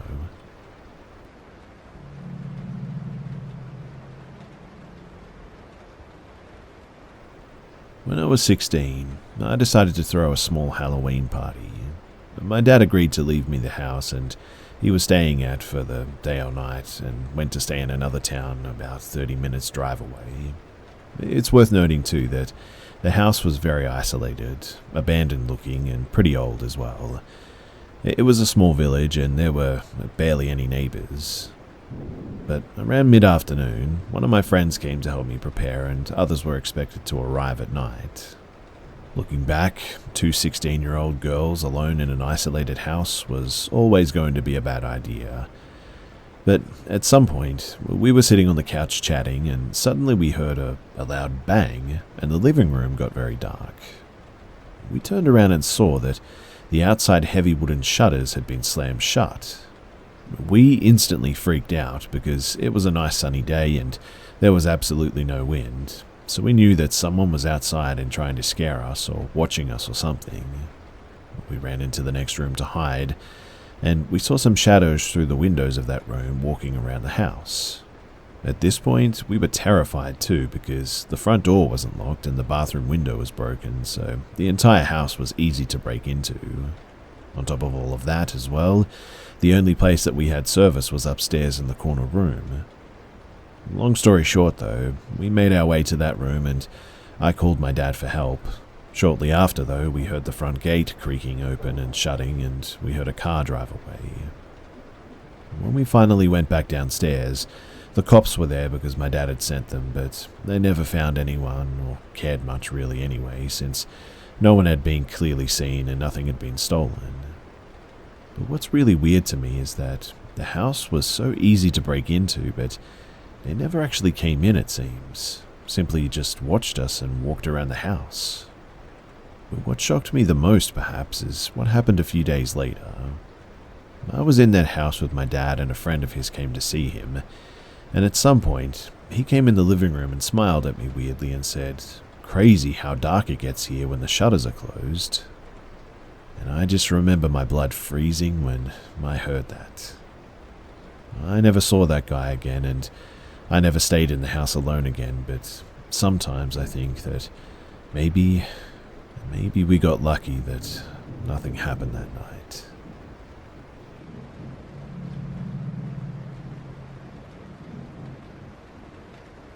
This happened 2 years ago, but I've been struggling to sleep tonight, and I just keep thinking about it, so I'm going to share it here. I was 17 and my family had just moved in with my mum's boyfriend into a house that he had just finished building. It's interesting to note too that my mum and her boyfriend, they had been dating for 2 years prior to this, and he was a really cool dude. My first night in the new house sure was a night though. The whole house had that feeling of uneasiness going on. It's also important to note that prior to this, I'd never experienced sleep paralysis. But when I woke up in the morning, I couldn't move, and I could also hear a dog breathing in my ear, and I could even feel its breath. So, sleep paralysis, right? Not the vibe that anyone wants, but still explainable. But well, it just got worse. Every single night I would wake up completely paralyzed with what sounded like a dog breathing in my ear again. It kept escalating, and one night I heard a dog running around on the floor. It was that sort of distinct claws on cement sound that dogs make, and then eventually it got so bad that I was waking up multiple times a night to the feeling of something crawling into bed next to me and laying right up against me. I would also have a reoccurring nightmare of a black dog with 6 segments like a centipede talking to me. It was terrifying at first, but it became so frequent that in the end it just stopped freaking me out anymore. Still, it's just sleep paralysis, right? Well, at one point, the conversation came up about the history of the property, and according to Mum's boyfriend, a man had actually shot 6 dogs and then himself on the property. That definitely began to freak me out a bit. Me and my mum discussed all of this, and apparently she'd been seeing stuff in the house too. She always complained sounds would come from her room and that we couldn't figure out the cause of it. But the worst encounter was probably when we were sitting at the kitchen table and we heard what sounded like rummaging through her closet. The closet shares a wall with the kitchen and the walls are thin, so you could hear it. But it definitely wasn't a small animal or anything. It was like things were being picked up and moved and sort of thrashed about a bit. So naturally, I get my scrawny butt in there, armed with none other than a can of beans, and the second that I announced that I have a gun, a can of beans though, the sound stopped. But then we noticed that there was a box taken off the shelf and it was now set in the middle of the floor. Now, you know how I said that my mum's boyfriend was a cool dude? Well, he also started getting weird and his behavior kept escalating too until eventually we just had to leave in the middle of the night. I haven't gotten sleep paralysis since then too, and hopefully I won't ever again.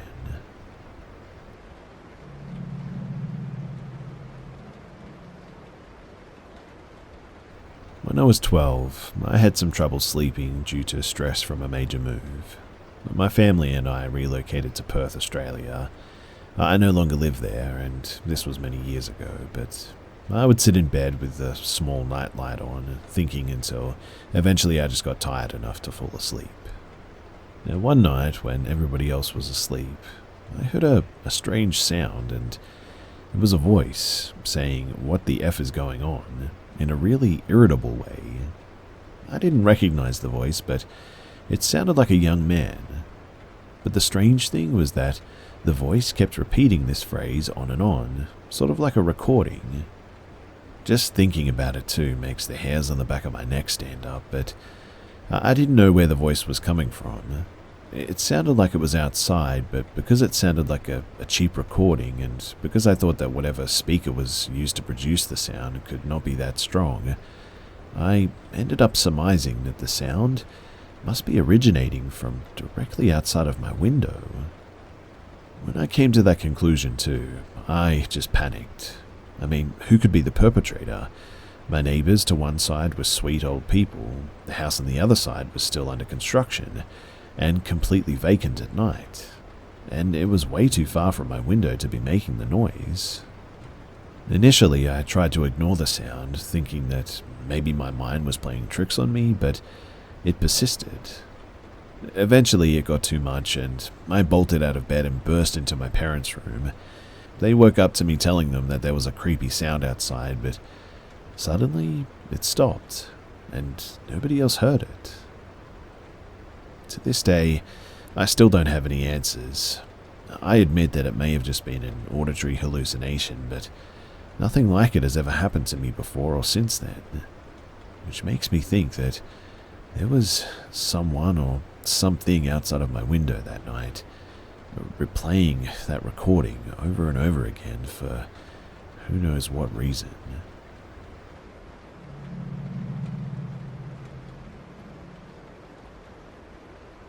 So my friend and I used to work together in a town quite far away from where we lived.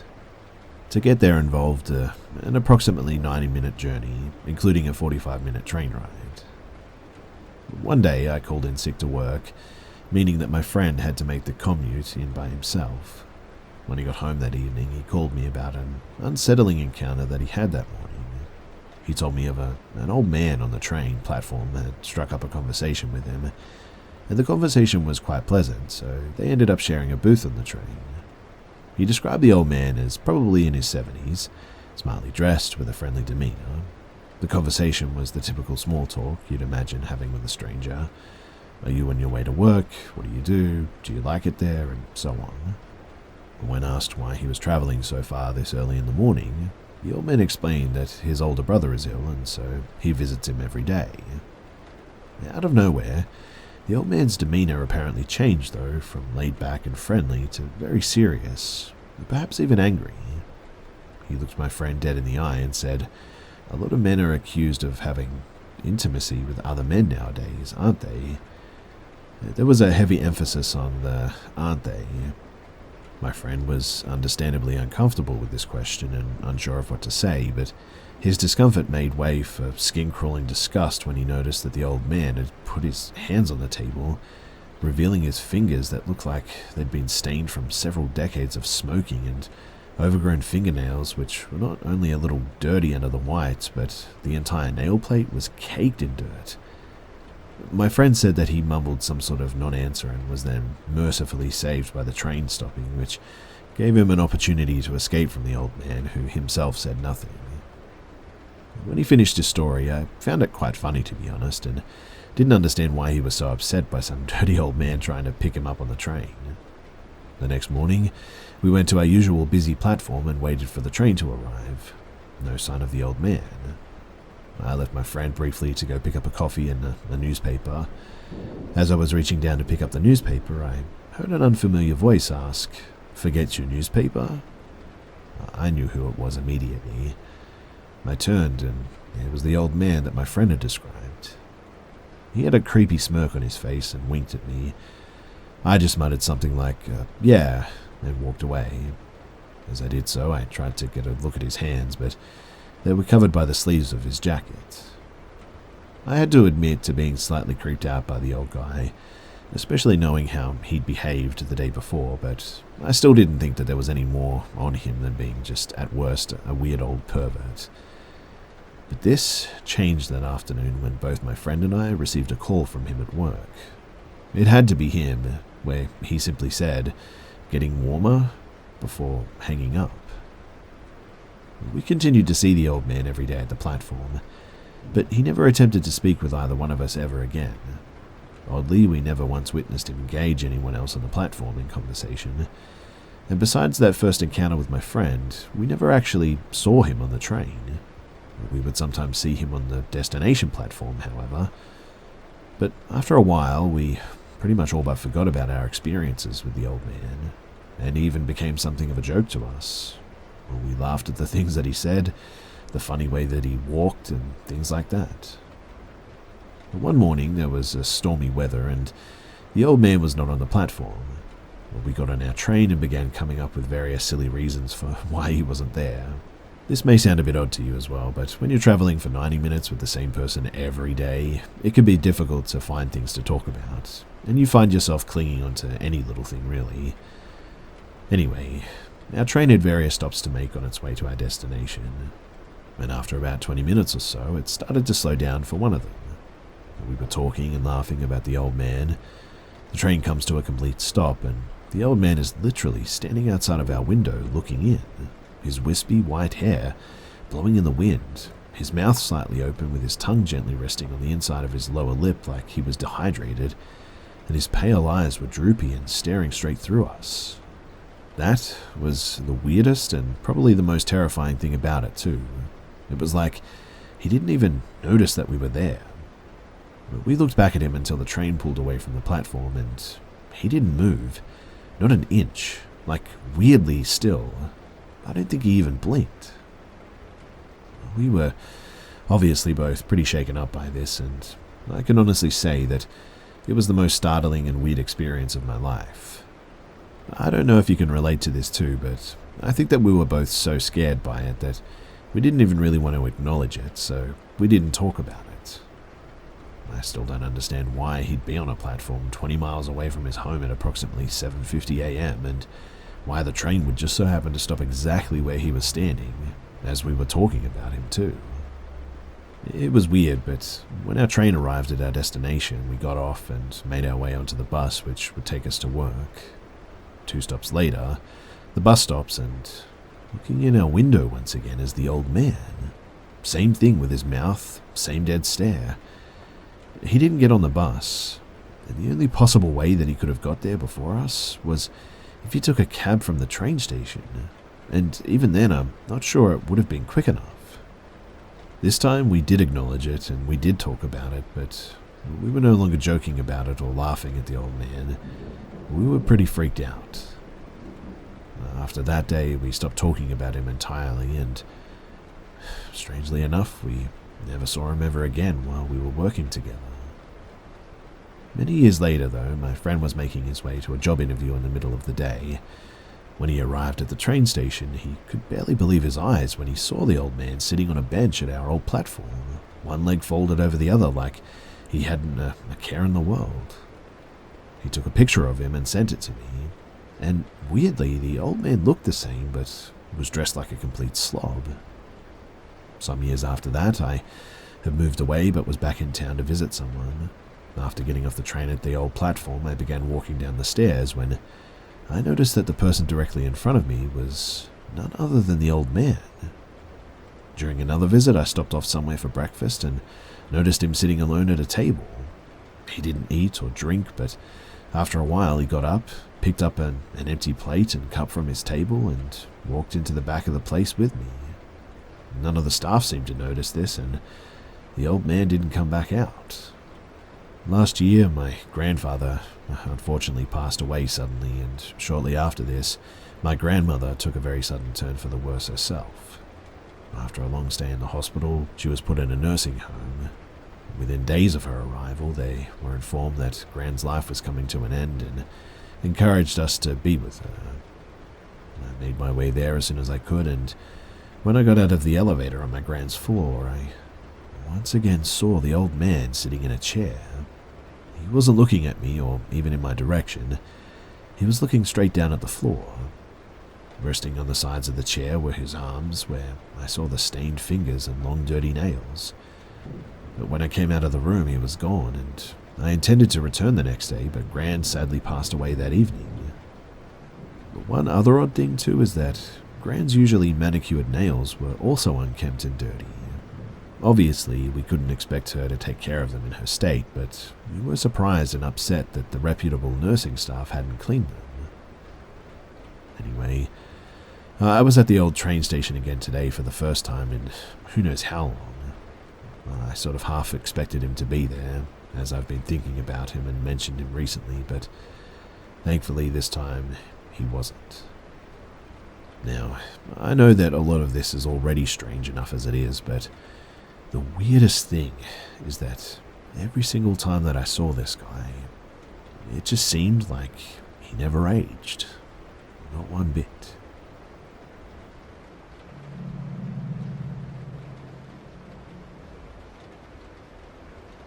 This happened well over 20 years ago, but I remember most of the details as the imagery was seared into my brain. Call it a core memory, if you will. I was around 6 to 7 years old and living in a very quiet suburban area. My parents often entertained guests and drank beers in the kitchen all night, and their friends would often be the parents to the two of my best friends growing up. We were allowed way too much freedom as kids, and were often left alone for hours. Normally, we'd be just in the backyard playing since it was lit at night and enclosed by a tall fence, but it had rained hard that day, possibly still raining at this time too, and we weren't allowed out. So we tried to play hide and seek in my bedroom. We were not very inventive. In any case, to make the game harder, the seeker couldn't turn on the bedroom light and had to rely on the hall light and the very dim street light that comes in through one of the windows. As a hider, I immediately threw myself into the half-dozen pillows on my bed and hoped that they would conceal me better than my other hiding friend. No idea where he ended up. Soon enough, too, I heard the door open and could just barely see the hallway light coming in from between pillows. Way too many seconds passed without a sound. No rustling or signs of seeking, and so I peek out from my hiding spot to find myself completely alone in the room. That was strange. I didn't have long to rack my tiny child mind for long, though, because almost immediately my window caught my attention. There was a shadow slowly crossing in between the streetlight and my blinds in the shape of a head and a very distinctive, long triangular shape being held up as if to strike. I get absolutely freaked out by this, scramble off my bed, and run into the kitchen where I see my two friends looking equally scared and confused. But I also noticed that the adults were laughing their heads off, so I began to relax at that. It was clearly just a prank, and they got me good. Wait, who had the knife? I ask, as I realize that someone could have gotten hurt since they were pretty darn buzzed at this point. The laughing stopped immediately, and every single person stared in my direction. I don't remember the conversation particularly well because my panic came back tenfold at this point, but apparently my other hiding friend saw the shadow in the window before he was able to hide and sprinted out of the room, leaving me, thanks bud, and he told the adults that he saw something in the window but they didn't take him seriously, just a kid's imagination. And as soon as I seemed to have corroborated the story, adding a knife into the mix, I was asked more questions while the husbands ran outside to see if anyone was in the yard. Nothing was found outside. The area in front of my window was mostly asphalt driveway, so there was no evidence of someone directly or recently standing there. But the small garden directly under my window did have some footprints in it, but the tipsy adults couldn't definitively say that they weren't my parents' footprints, and there were no muddy steps outside of the garden either. The incident was again chalked up to a couple of silly kids hyped up on sugar or something like that. My best friend and I, we both remember what we saw that day. And, like I said, it's seared into my mind.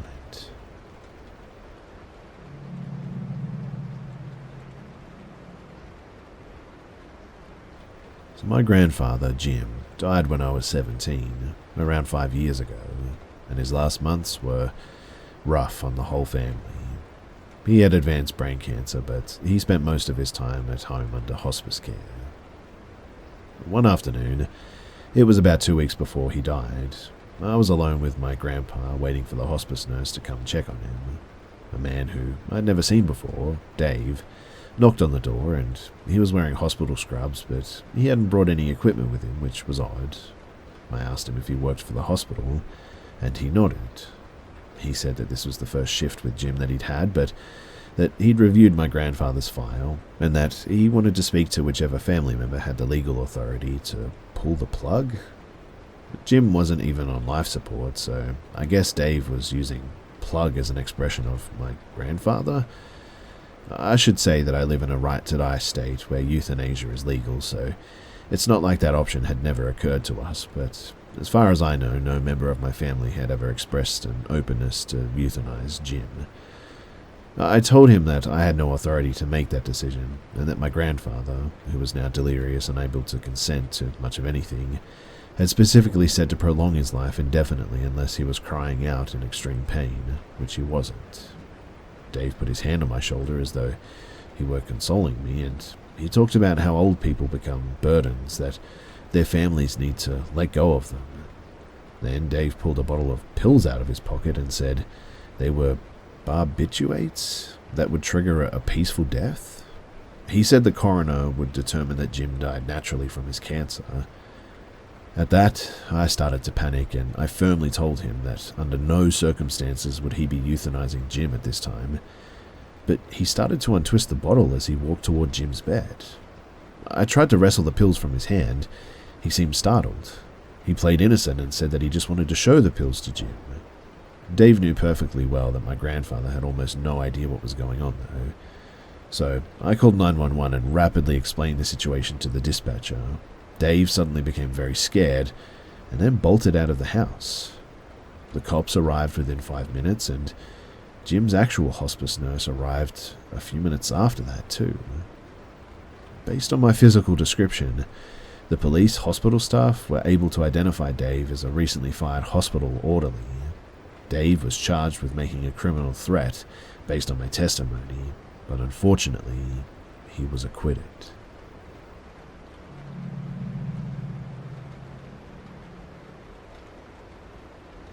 So this was the creepiest and most unusual thing that has ever happened to me, and I still think about it from time to time, and I wanted to share it. So I travel pretty often for business. Usually it's San Jose, and I'll stay there for a couple of weeks. I'm usually working long hours, so by the time that I get to the hotel, I have a routine down pretty good. I get to the room late. I usually just strip down next to the bed and climb in. Maybe watch some Netflix on my tablet, and then pretty much just fall asleep. The next morning, I'll wake up, pick up my clothes, and stuff them into my dirty clothes bag, hit the bathroom, then take a shower. I'll brush my teeth, comb my hair, get dressed, and leave for the day. When I pick up my clothes, I always make sure that I grab everything too. And one morning, after I had been staying at the hotel for about 10 days, I went to grab my clothes and I noticed that I only had one sock. I looked under the bed and it wasn't there. I thought that maybe I might have had it on when I got into bed, so I stripped the sheets looking for it. Not there either. I looked under every piece of furniture and just couldn't find it. I even emptied out my dirty clothes bag and counted the socks that were in there, but I still had an odd number of dirty socks. I checked the pant legs to see if it was in there, but nothing.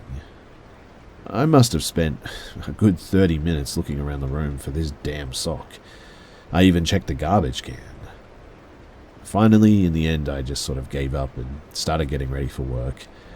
I went into the bathroom and opened the shower to start the water running, and sitting right there in the middle of the tub was my missing sock.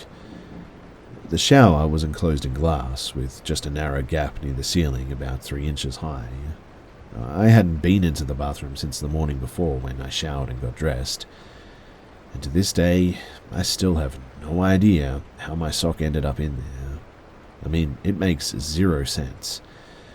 I don't know if I might have been sleepwalking, which I never do, or if a rat or something grabbed it and carried it in there, or if someone came into my room while I was sleeping and moved the sock for some reason, or if it was a ghost.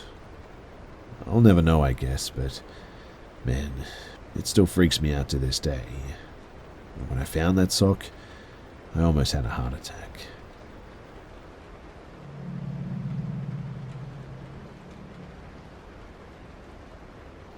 We moved into our first home in February of 2016. It was an old home, built in the early 1900s, in the historic part of town. But I loved it. All of the hand-carved woodwork and glass doorknobs and skeleton locks. It was exactly what I wanted, and perfect for myself, 22-year-old female at the time, and my husband, 27 male at the time. I was 3 months pregnant with our first, and we were so excited to start our family.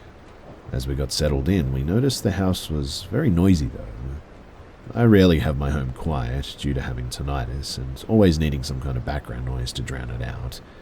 On the rare occasion the house was quiet, there was always lots of creaking and moving, mostly coming from the loft-style attic that we had. But we shook it off as the house just settling and being old.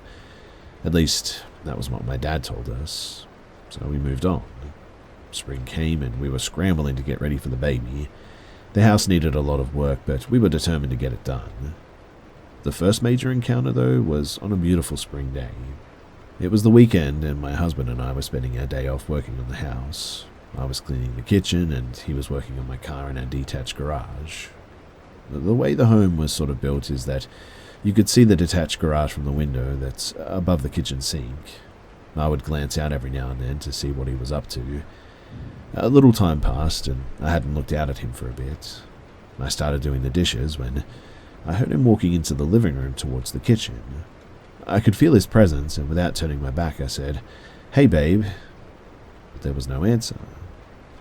Wondering why he didn't answer, I looked back over my shoulder, only to be met with a dark silhouette of a man standing between the living room and the kitchen. In the blink of an eye, the figure was gone. Unsure of what I had just seen, I yelled through the window for my husband, who was still in the garage. He came in frantically, and I told him someone was in the house. Immediately, he went and grabbed his weapon and checked all over the house, but there was nothing there. In all of the years we lived in that house, too, not once did my husband see our roommate. I saw him all the time, out of the corner of my eye, peeking around the corners, but more than anything, I saw him looking into the living room from the staircase that led to the attic. In the beginning, he frightened me, but after a while, I don't know, I sort of got used to him being there. I even spoke to him sometimes, telling him that I'm okay if he stays in the attic, and asked him to leave my baby alone. He must have agreed, since in the 5 years my son lived there, he never saw him. When we went to sell our home, the realtor brought up some historical information though that she found regarding the house, and our neighborhood too. And we found out that our house and our neighbor's house was built by a brother and sister. Our home was the brothers. Their last name was the same as our current neighbor, so I figured that he was most likely a descendant. And I asked him one day, and he told me that the sister was his mum and his uncle owned our home. He said that he was a kind man who lived alone and died in the home many years ago. I asked him about the attic, and he said that was his uncle's favorite place in the home. He kept all of his trinkets and projects up there, and he would spend hours working on things. I didn't tell him that I believed my house was haunted, as he didn't seem like the type who would believe me, but our home was listed and sold within the same day.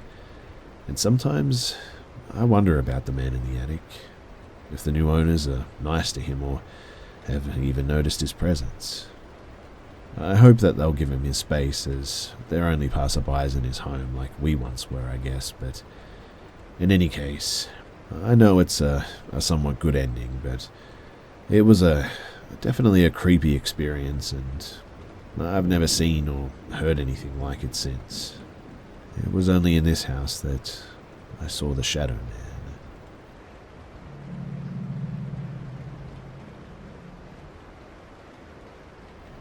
This takes place about 7 years ago when I was 17.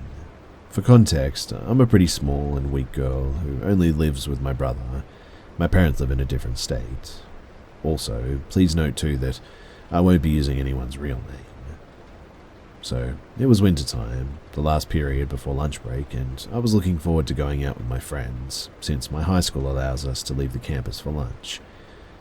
Me and my two girlfriends, we got together and walked to the nearby shopping plaza and looked around. I wasn't really hungry, so I just sort of was looking around to see if I recognized anyone from school around here. And that's when I saw a man in a black hoodie leaning on some old beaten-up pickup. I wasn't too surprised to see him, since this is public property, but I was a little confused that he was staring right at us. But that was when it clicked into my head that he sees us. 3 teenage girls looking lost. He's probably going to make a move on us, or maybe he's going to try and, kidnap us or something. Then, to my shock, he actually began to approach us.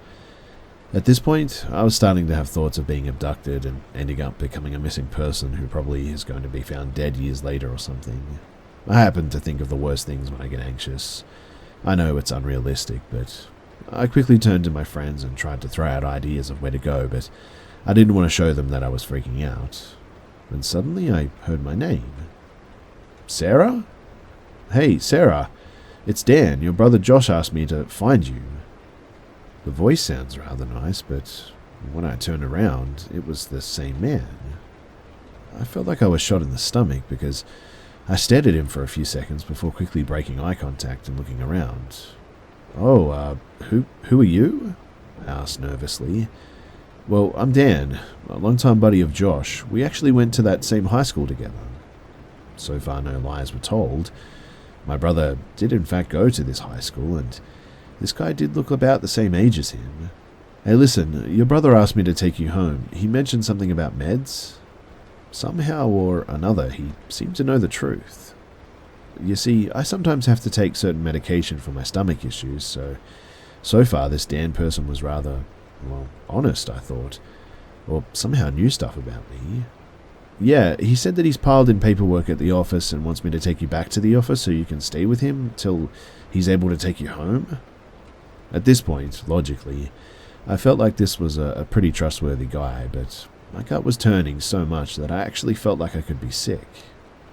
I haven't noticed before, but my two friends decided to leave me. Jerks, right? I knew that I didn't really have much of a choice, I guess. I mean, I could tell him no, but what if he's telling the truth and my brother gets mad at me for not going with him? I know, I was young and stupid. And sure, I had a phone, but my brother turns his phone off at work. Or maybe if I tried to run and he grabs me, this might make a whole scene, which I honestly hate doing. So the only option that I really had, well, I thought so at that age, was just to go with him. So I took a light breath and accepted to just go with him. I got into the passenger seat and noticed that the car was kept rather clean, but the windows seemed almost like they were tinted from the inside. Dan turned his car on, which gave off a really nasty old car struggling sort of sound before turning on and drove off. While on this ride, I kept my eyes down, not trying to look around or accidentally look at Dan again, but I did notice him eating some potato chips from a bag sitting on the center console. He would grab one at a time and go back for more frequently. But that's when he just grabbed my thigh out of nowhere and held it for a second. To make this worse, I was wearing some fairly short shorts because I can usually take the cold weather, so my upper thigh was visible while sitting. I stared at his hand for a second, feeling my head beating faster before he let go. Oh, shoot, I'm sorry. I often keep my chips on the passenger seat, he explained. But I didn't say anything. I just went back to staring at my phone, not even fake texting. I was too scared to look at him. After maybe 10 minutes of driving, I finally looked up, seeing an unfamiliar road before he pulled up onto a trailer park. I hope you don't mind. I just got to grab something before going to your bros. Come on inside. It gets really cold out here. No, thank you. I'll be fine here. I actually need your help too, so come on in. He didn't look it, but his voice was almost demanding. I really didn't want to get on his bad side, so I agreed and quickly got out of the truck and followed. He led me to his trailer as I really didn't want to go in, and he started to take off his jacket. He then grabbed mine, which shocked me. It's okay, the Hester can get real hot in here. He then grabbed the sweater that I was wearing, but also my shirt under, and pulled up, forcing now all of my layers up. This pinned my arms up, blinding me, and I panicked and tried to struggle, but he held my shirt up. He said, "I see your tummy." I then felt as if I knew my innocence was about to be gone this day. But the weirdest thing happened. He poked my belly button and swirled his finger in it, which at first didn't hurt, but he kept pushing harder and harder, pushing my back to the cold wall and just kept going. It was horrible, and just having my belly button pushed in deeper and deeper like that, and it really hurt. I felt like I was about to be sick the amount of pressure that he was putting on it, but then suddenly he just stopped and released my shirt. As quickly as I could, I pulled my shirt and then sweater down, panicking as my heart was racing. He was laughing and patting the wall as if he had just heard the funniest joke. I felt sick, so I rushed out as fast as I could and coughed up just a few feet from his front door. Dan rushed out and tried to explain himself, but I jumped away as fast as I could. Breathlessly, I just said, I can't, or something like that. Maybe I'm sorry, I can't, and I just begged as I fled the scene. I was thankfully able to run far enough to get to another neighborhood while I called one of my friends to pick me up after giving her the streets that I was on. And this whole situation felt like the entire day, but actually probably only lasted maybe like 20 minutes. I did speak to my brother about this, and he in fact did send Dan to get me. I never told him about what happened, and I fear my brother might take Dan's side if I did, but all that matters is that in the end I was okay and able to escape something that definitely could have gone a whole lot worse.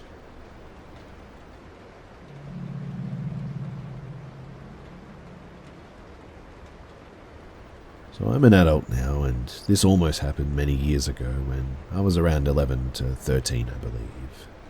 This most likely happened in the year of 2013, if my memory serves me correct. My brother was the same age too, because we're twins, and my family was on a vacation at Galveston, Texas for a few days. This incident happened on the last day of our trip. We had fun at a pleasure pier which had plenty of rides, and afterwards we went to the beach for a few hours. Our parents decided that they wanted to go back to the car early, but we wanted to stay a little longer to collect seashells and swim and stuff like that. Once we got tired of the beach, we walked up the steps which led to the sidewalk where the cars were parked. My parents parked their car nearby, but it wasn't close enough to where they could see us walk up. Me and my brother knew exactly where to go though, so right when we reached the top of the stairs, two adult men started talking to us, saying something along the lines of, "Hey, we're having a big party, would you guys like to come?" They spoke vaguely about what the party would be like and that they had drinks there. They clearly tried to convince us to say yes though, and I instantly felt suspicious of them because they looked to be around their maybe mid-20s or early 30s. Why would they ask us when we were obviously kids and we just got back from the beach? I asked them when the party was, and they told me that it was later tonight. However, they said that it would be cool if we wanted to hang out with them now instead. I assumed that they meant by going in their car with them for a ride or something. I thought that their car could possibly be nearby.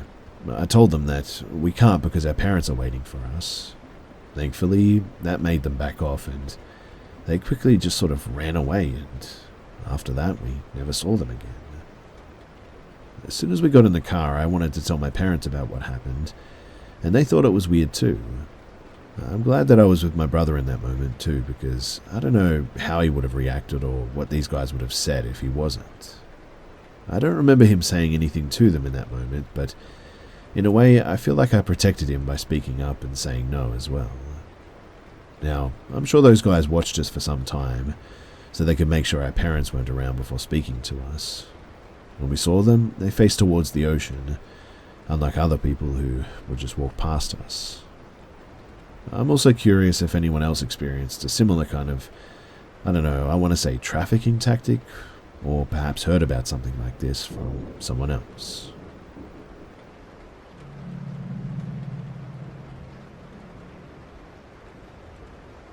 So, before I tell my story, you guys probably need to know some key information that will be shown in about 20 seconds. So, I and my brother and girlfriend all play airsoft on the weekend, and I sleep naked. I was home alone as my mother was at her parents' house for the night, and so I was 14 at the time, and I was living in a weird and not so good neighborhood. But it wasn't too bad. I mean, it's not the type of people who would murder you or anything, but the type of people where you'd have to check everywhere locked twice to feel like you're safe. Luckily for me, when I came back from airsoft with my brother and girlfriend, I locked the doors and window, but I forgot that I had burnt something in the oven earlier and I had to keep one of the kitchen windows open. I live only with my mum and my German Shepherd, who is an actual monster. But at around 3 in the morning, I heard my dog bark viciously near my kitchen window, and what I've known over the years is that if my dog is barking that viciously, I knew something was up. So I put on some underwear and I got my gun off the wall and walked into the kitchen and turned on the light to find that there was a man wearing black clothes and night vision goggles on, and they were still on, blaring a green light glowing at the ceiling, and he was half in and half out of my kitchen window, wiggling like a worm. It's a tough window to get into, but the window was about eye level, and I cocked the gun back, ready to fire, and said, "Get out of my house." He stared at me, completely confounded, considering that he'd just been caught by a 14-year-old boy wearing just underwear and aiming a rifle towards him. He looked panicked, though, at the fact that the rifle was aimed straight at him, and he quickly rolled out of my window and ran into the nearby woods. I called the police and reported the guy with every detail that I saw on the man. A week later, a girl went missing. She was home alone and there was no sign of forced entry. The man had been caught for some really vile stuff just 2 streets away, and in his police interrogation, he confessed about stalking children by watching their houses at night. He used night vision goggles with green lights in it. You can probably imagine my shock. I would just like to remind people too to keep your eyes on the lookout for people like this and always keep every door and window closed and locked. Not what I did.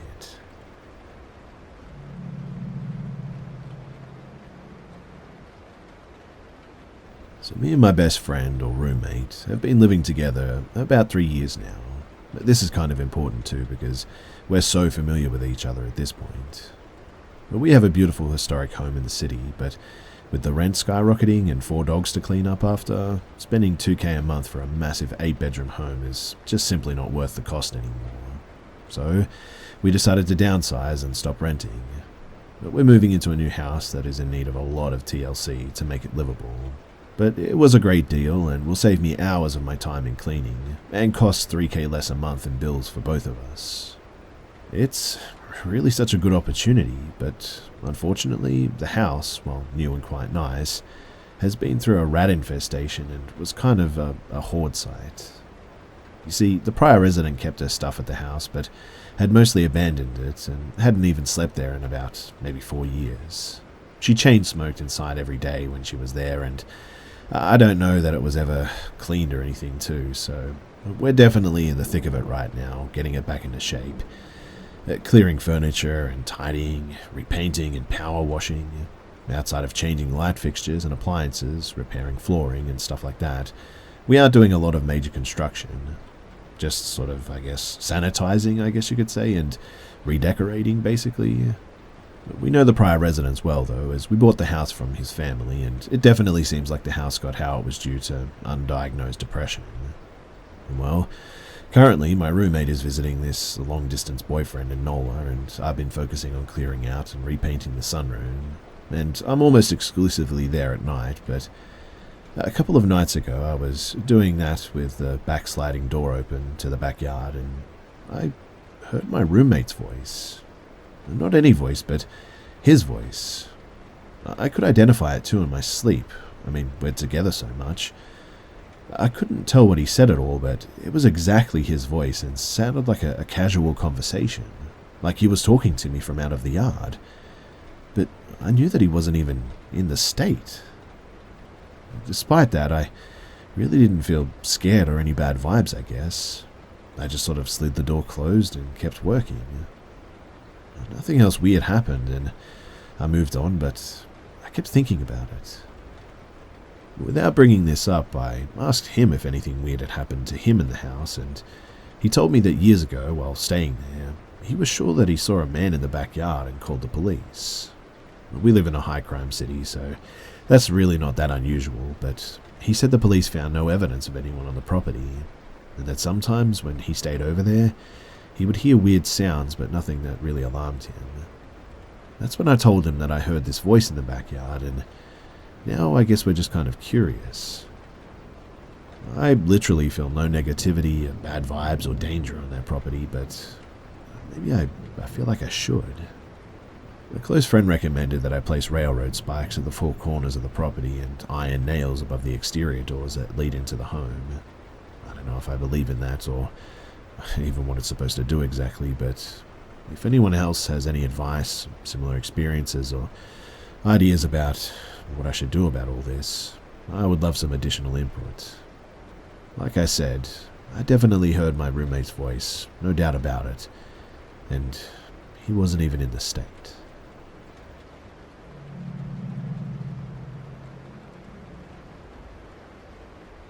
So I have this friend who's into, spiritual stuff, meditates a lot, makes more cleaning rituals, etc.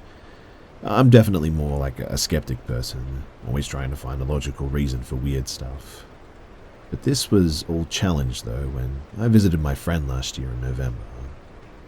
We wanted to go for a walk in the evening, like we often do, and I sensed that something was just off with him. When I asked him, he told me that there's something in this apartment, something weird. Long story short, I wanted to go and take a look, so we went into his apartment, and as soon as we were in there, it didn't really feel that welcoming as it normally did.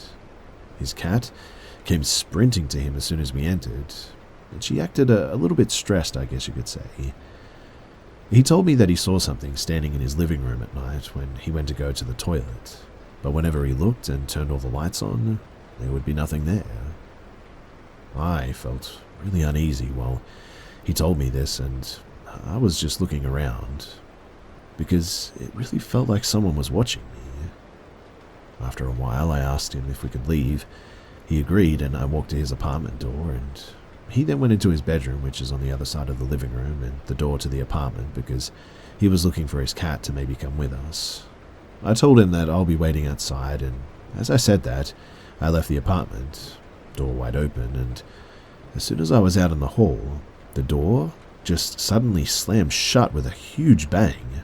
My friend come rushing out, pale as flour, and his cat didn't even hesitate to just jump down the stairs and sprint to the main door of the house. I just sort of stood there, shocked. My friend leaned against the wall, saying nothing at all. He stayed the night at his mother's house with his cat that night, and of course, we talked about this later. I tried to find a logical way to explain what had happened, but there's no window open in his apartment, and the door in the main hall of the house was closed too. The door is a massive old wooden door as well, which is a little bit hard to open and close even. To this day, both of us don't know what the cause of this was, but after this evening, the weird stuff that happened, it just never occurred again.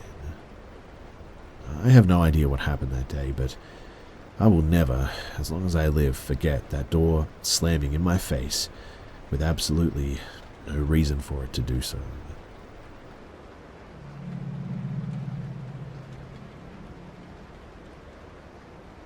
So I was walking down the trail that exists outside the subdivision that I used to live on. It was broad daylight, and there was a road that cars frequently drove down 10 feet off of the trail. But there was a thicket between the trail and the road that would have obscured the vision of drivers passing by. As I'm walking down the path nearing the entrance to my subdivision, I encounter a woman standing in the middle of the path. She says that her phone died, or some such excuse, I don't remember exactly, and asked me if I could let her use my phone to call someone. Now, I had read some stories here by this point, and even though I was a 5'10" dude and around 250 pounds, while she was probably like 5'6" at best and half my weight, I was immediately suspicious and a little bit fearful. I did, however, give her my phone. I probably shouldn't have, but it's very hard to decline a simple request for help like that when you're just put on the spot. Still, I was wary and on high alert. And well, my fears were immediately realized as, in the next moment, I hear the sound of movement in the thicket. I immediately whipped around and see this man emerging from the thicket who is even smaller than this woman. He doesn't say a word to me and doesn't even really react to my whipping around and noticing his presence. He just walks up to the woman's side. I didn't notice much reaction from her end on this too. They clearly knew each other, and stood there until she held my phone back out to me, the call having been unsuccessful. I grabbed my phone, turned around, and I walked away. Now, there are two explanations that I can think of as to what happened here. One is that it was very much a classic setup, but the guy thought better of it and bailed on that plan, whether on account of the size difference or because I was visibly on edge and anticipating something. I do think that this is probably what happened, but it's odd to me that he never seemed to react much to me turning around and seeing him. If he had been creeping up on me and inadvertently made too much noise, I would not have expected him to keep on casually just strolling over as if nothing had happened. I guess it's also possible that he just decided against using me as a mark and emerged from his hiding spot without a care in the world because he'd already decided that it was a bust. Or two, this guy just happened to leave his girlfriend or wife or whatever's side to cross through the thicket and out towards the road for whatever reason, and just so happened to return to her at that time. But I have a hard time believing this one because it just doesn't make any sense for him to be on the opposite side of that thicket where the road was, unless he was like waving cars down for help or something. But it's not like that thicket totally blocked my vision of the road, and I had a lot of time spent approaching the woman once she had entered my line of sight before I had actually crossed her on the trail. Plenty of time to notice someone mucking around on the opposite side of the thicket. Add on to that the fact that she made no mention of this guy prior, and I don't find this explanation too likely. Which means that I was probably almost set up for something horrible.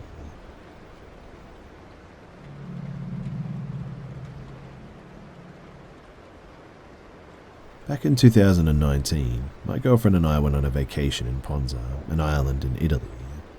Everything went well except that the last day, we would have gone back home the morning after. It rained a bit. It didn't rain a lot, the streets were pretty dry, but the sky was grey and we came back into our little house at like 5 p.m. because of the bad weather. We got bored quickly and we had to wait at least 3 or 4 hours before we could go in to eat at the restaurant, so I decided to visit the only part of the island that I hadn't seen. We got on my motorbike and went to Calafonte, which I found out was totally abandoned due to a collapse that happened in 2017. The whole neighborhood was as neglected and deserted as the beach and the restaurants were, and I swear, too, that we passed through every house, road, or parking lot, and it was just a desert. Nobody lived there, not even a tourist or a car. I think that the collapse of the beach made that spot less interesting, I guess. Anyway, I kept driving in that neighborhood until I ended up in a road-end street, near a football field. And when we got there were 2 kids playing football on the end of the street. We also noticed that every house nearby was shut closed, not a sign of a human being for like kilometers. So where did these 2 come from? Well, we got close. My girlfriend and I were already freaked out, but I wanted to talk to them because, if I remember correctly, I was looking for a place that I couldn't find and I thought that maybe they knew where it was. So we approached them. They must have been no more than 6 or 7 years old, dirty as anything, like coal mine dirty.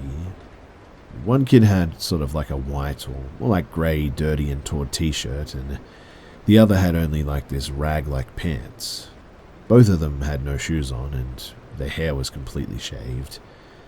The shirtless kid had a sort of circular wound, more like a hole in the middle of his pectorals. It was red, bloody, and new, like he'd just been shot or stabbed or something in the middle of his chest. Anyway, I asked this kid if he was okay and also where this place was, and they answered me, but I just couldn't understand a thing that they were saying. It wasn't like the local dialect or an Italian dialect at all. It was just like incomprehensible gibberish. They kept talking and pointing at my bike. We couldn't understand a thing though, so In the end, we just said goodbye and made a U-turn. I could see them staring at us from my mirrors. Man, we were freaked out. Anyway, as we kept driving, I looked in the mirror again, but when I did, they were gone. Now, there was just absolutely no way that these kids could have disappeared like that. There was nowhere for them to go. Not that quickly, anyway. In the end, we just got out of there, and I can't confirm 100% for certain if it was a proper paranormal encounter or maybe it was just the two kids ducked down or something somewhere, but it was a really weird experience and something that I just cannot explain.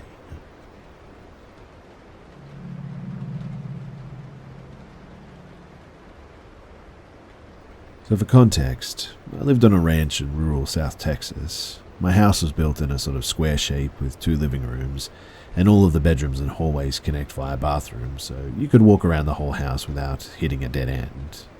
And as a kid, I would sleep in my parents' room, which connected to the back living room or game room.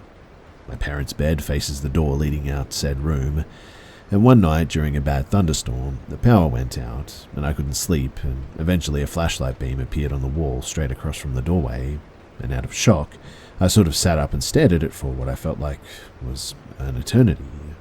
Not knowing where this light was coming from, after maybe 2 or so minutes, I started to see someone sort of stick their hands in front of the beam and started to do hand puppets of a bird and then a dog and then a few more creatures, which I can't explain, but they were at that point that you would make those figures with your fingers.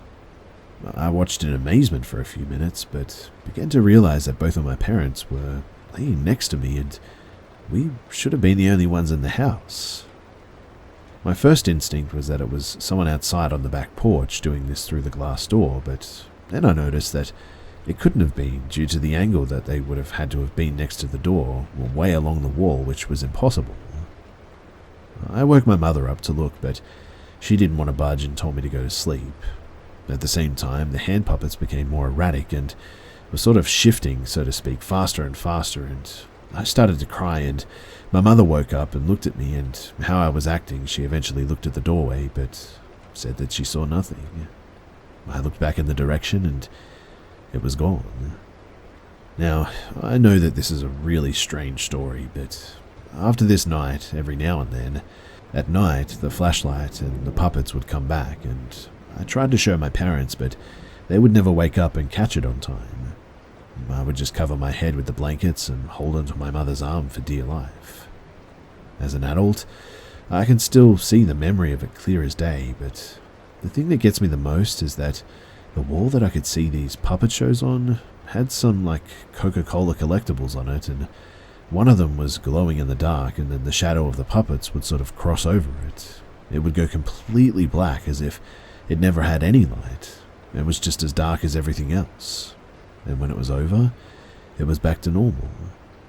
There have been plenty more things that have happened on my parents' ranch, and if anyone's interested, I would be willing to tell more of those stories, but this one has always stuck out to me because it was just so weird.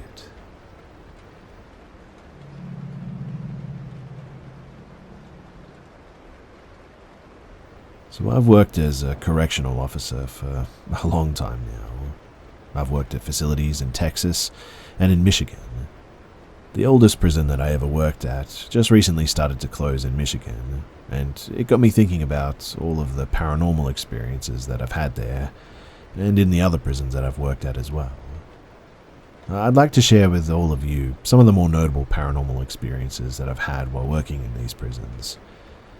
First off, I'd like to say that I never really believed in ghosts, I guess, before I started working as a correctional officer, that is.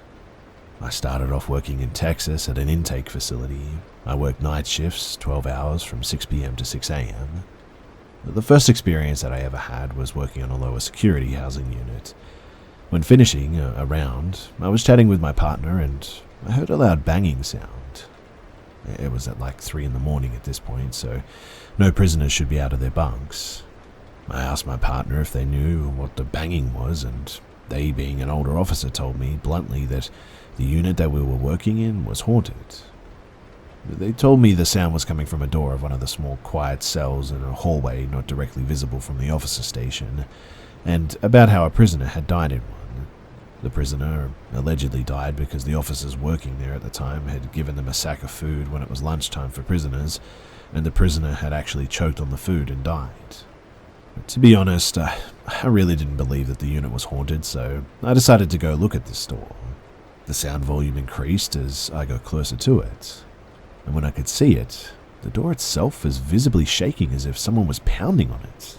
But there was nothing that could have been causing the door to shake like that. I was at a loss for words, and later that night I checked the door again, and there was a steamed up handprint visible on the glass of the door's window. It was a really weird experience, and it was definitely something that was, unexplainable. Anyway, another experience that I had was at the same facility, but at a different housing unit. It was around 1 or 2 in the morning, and I was sitting inside the officer station, watching the cameras, and talking to my partner. I look at one of the cameras and clearly see a prisoner sitting at the table in the day room. I turn my head to look at the day room, and there's no one sitting at the table that I just saw on the camera. I asked my partner to go and check it out because no one is supposed to be out of bed yet. I roll back the time on the camera to see if I could see where the prisoner might have gone. The prisoner on the camera literally just slowly fades away and vanishes completely. My partner comes back into the officer station, and we both watch this video over and over, being just dumbstruck as to what we are seeing. Later on that same night, during one of my rounds, I notice a wet floor sign that got left out. I return it to the porter closet. I get back to the officer station and look back to where the porter closet is, and I'll be damned, I see the same wet floor sign left out. I obviously asked my partner if they were playing a joke on me or something because I just put the sign away, but my partner denies doing anything with it. I go back out and make sure that I put the sign back in the closet and lock the door this time. I get back to the officer station, a wet floor sign right there in the open again. My partner and I are both watching this wet floor sign now, and it starts to tip over on one end really slowly, 2 of its legs off the ground. The sign then slams itself to the ground. It then proceeded to slide back up the hallway and then back to the front of the closet door before ceasing all movement. My partner and I, we refused to come out of the officer station for the rest of the night that night because we were just terrified. One more notable one from Texas as well. I was working in an ad-seg unit, really high security unit for prisoners that get in fights and cause a lot of problems repeatedly. We had a prisoner who was sitting in one of the closed observation cells. These cells are usually used for people who threaten harming themselves. In the summertime, prisoners will sometimes just say that they're suicidal to be put in one of these cells because they're a lot cooler and are near AC vents that the normal housing units don't have. And the prisoners told me that this is what they were doing and that they didn't want to cause any problems. Later on that night, one of my partners and I were watching cameras, and all of a sudden we see a shadow moving across the floor. Eventually it comes to the close observation cell and disappears under the door. This is where it gets a little crazy too. You see, I do a round and check on the close observation cell. The prisoner is pacing in the cell, and I ask them if they're okay, and the prisoner tells me that something just doesn't feel right and that they're hearing voices that aren't there. I try to calm them down, and eventually they do and lay on the bed. Later on, my partner calls for assistance because the prisoner had apparently tried to end it. But the weirdest thing is that apparently they were holding their wrists above their head and allegedly were speaking in tongues. Now, I wasn't there for that one, but with everything else that I'd seen in this place, and also knowing my partner the way that I did, I believe it. So, when I started working at prisons in Michigan, I worked at a prison that was now closing. It was built back in 1877 and is one of the oldest prisons still operating in all of the United States. There were so many small experiences that I'd had there that it would be too long to get into. But like doors would slam, you would hear voices, cold chills, all that stuff. But the first really notable experience that I had was around Christmas time on the 3rd shift. I was working in the oldest unit on the facility. Usually we don't have prisoners there, but we had opened the unit to separate prisoners during the COVID pandemic and whatnot. I didn't have a partner due to how short-staffed we were, so one of the other officers set up a TV for me to keep me entertained because I'd be really far away from all the other units and get bored with no one to talk to. I do rounds for most of the night watching TV in between them, when I suddenly hear a banging noise from a door that leads to a hallway that takes you all the way to an even older unused condemned part of the prison. I open the door, take a look down the hallway, and a cold breeze hits me, and suddenly my arm hairs just are standing all on end. I close the door, thoroughly creeped out. I go and sit down and start watching TV again, but the TV starts flipping through channels rapidly, and then stops on static. I have to get moved to a different unit because, to be honest, I was pretty terrified again. One day on the third shift, my work friend and I were working positions that allowed us to have a lot of free time and no prisoners to watch, when we decided to explore the prison.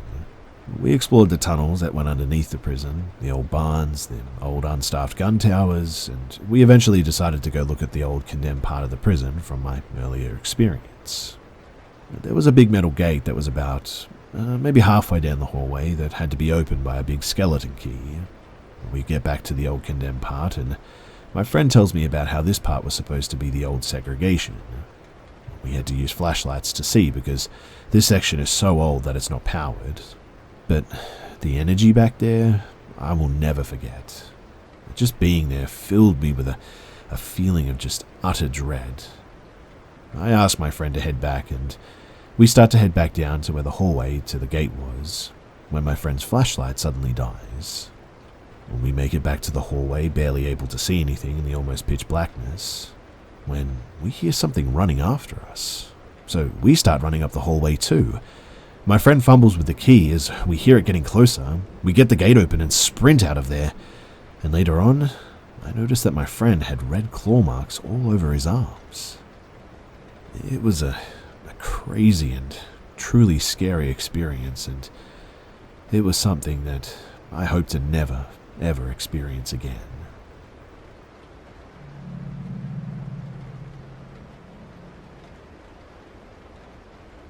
This is something that happened years ago, but the thought of it still keeps me up at night. I was walking through the hills of a provincial park with my dog during the winter, so the sun set much faster than I expected, and before I could get back to my car, it was already dark. Once the sun was gone and all you could see was darkness, I was walking slowly through a field when out of nowhere I had, to this day, the most gut-wrenching, undeniable feeling that I was being watched. I turned around, and in the distance I saw a figure standing there, darker than the night sky around us.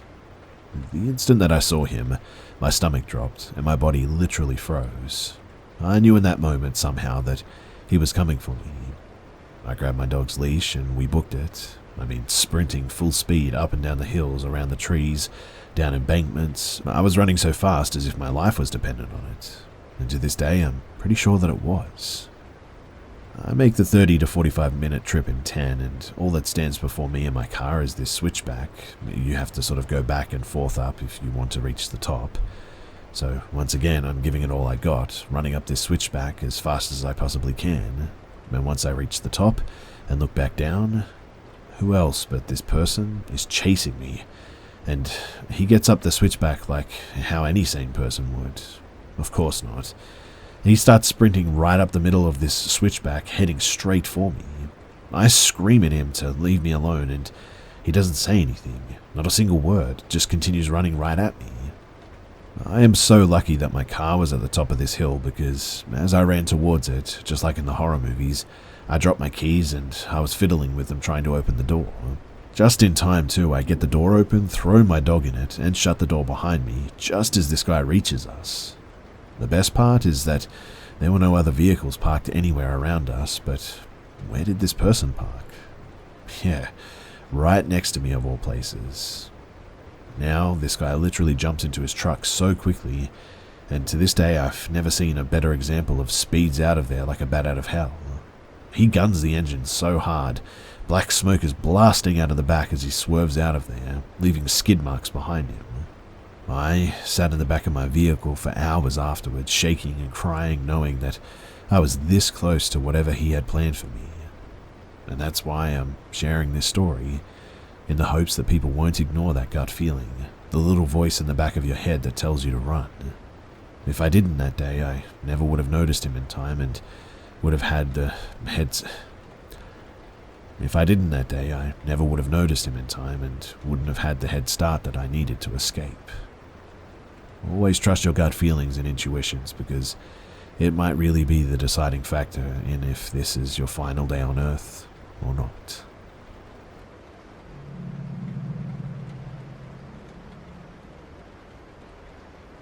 This all happened about a decade ago at a travel center in New Mexico. I worked the night shift as a prep cook there, and while there I had a few strange experiences that I'd like to share with you. So, the first was pretty standard. I was chopping onions, and out of the corner of my eye I see a figure walk past me and stop in the corner. When I turned to look, nobody was there, and I felt the base of my spine go ice cold. Now, to clarify, my family has history with, paranormal stuff. Had a great-grandma who was a medium. I used to see shadow figures all the time in my childhood home until I was 15 or so, and then started seeing them again when I was in a deep depression with tendencies, much better now, in my early 20s. That chill down my spine always accompanied these experiences though, and I use it as a bit of an indicator that something is near. Anyway, after that first experience, I started to ask around, and this was a common occurrence here. In fact, 3 or 4 people had the exact same thing happen. Busy with a task, a dark figure at the edge of their vision walks by. When they turn to look, it's gone. It would happen again occasionally, but I would just ignore it. The second wasn't a single incident, but something that happened regularly, usually after seeing it in the corner of my eye again.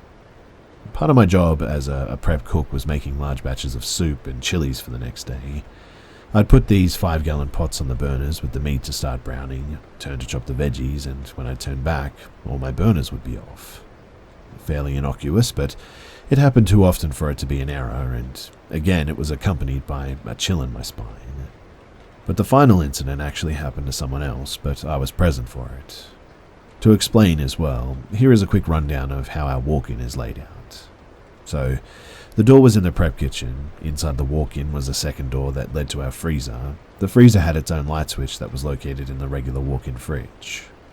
So, the line cook goes into the walk-in. I think nothing of it until he comes out a few minutes later wanting to kick my butt. After I calm him down, he tells me that he was in the freezer section when all of a sudden the lights turn out and he starts hearing a man laughing coming from the main walk-in. I let him know that not only was it not me, but I'd been in the kitchen the whole time and nobody else had gone in. He goes white as a sheet at this and didn't want to talk about it anymore. So, those are my experiences at the truck stop. Thankfully, I don't have much contact with the other side now that I'm in a better headspace, but I have a couple of others from my time in New Mexico that I might share at some point in the future. For now, it feels good to get this off my chest, and I just want to say thanks for listening.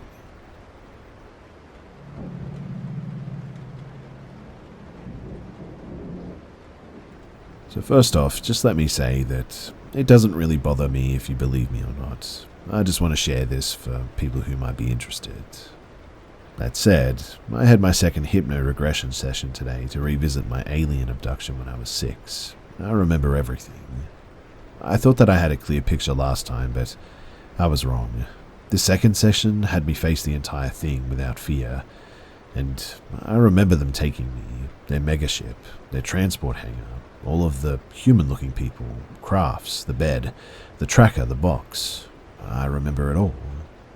So, I was 6 years old, and this took place sometime between 2001 and 2002 in Washington State, USA.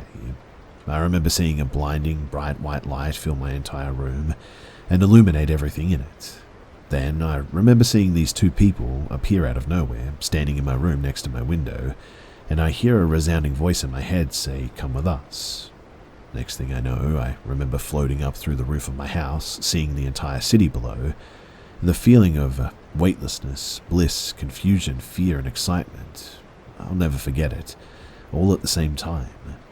I remember going into this large white room, the bright lights and small silver orb crafts with small sort of looking fins around the bottom sides lining the wall. Maybe 5 or 6 of them. At this point, I remember running out of there and going into a hallway, frantically pushing past what I assumed to be other grown-ups. I remember hearing them gasp in surprise as I pushed past them, and that's when I remember running up to this large window. I looked out, trying to get a sense of where I was, and all I saw was space and the earth below me. I remember being scared, running away and into another group of these people where one stood up and said, "Whoa, you're not supposed to be up here." They grabbed me, soothed me with this weird sort of sensation of being under a waterfall of smoke that tingles the entire body as it washes over you.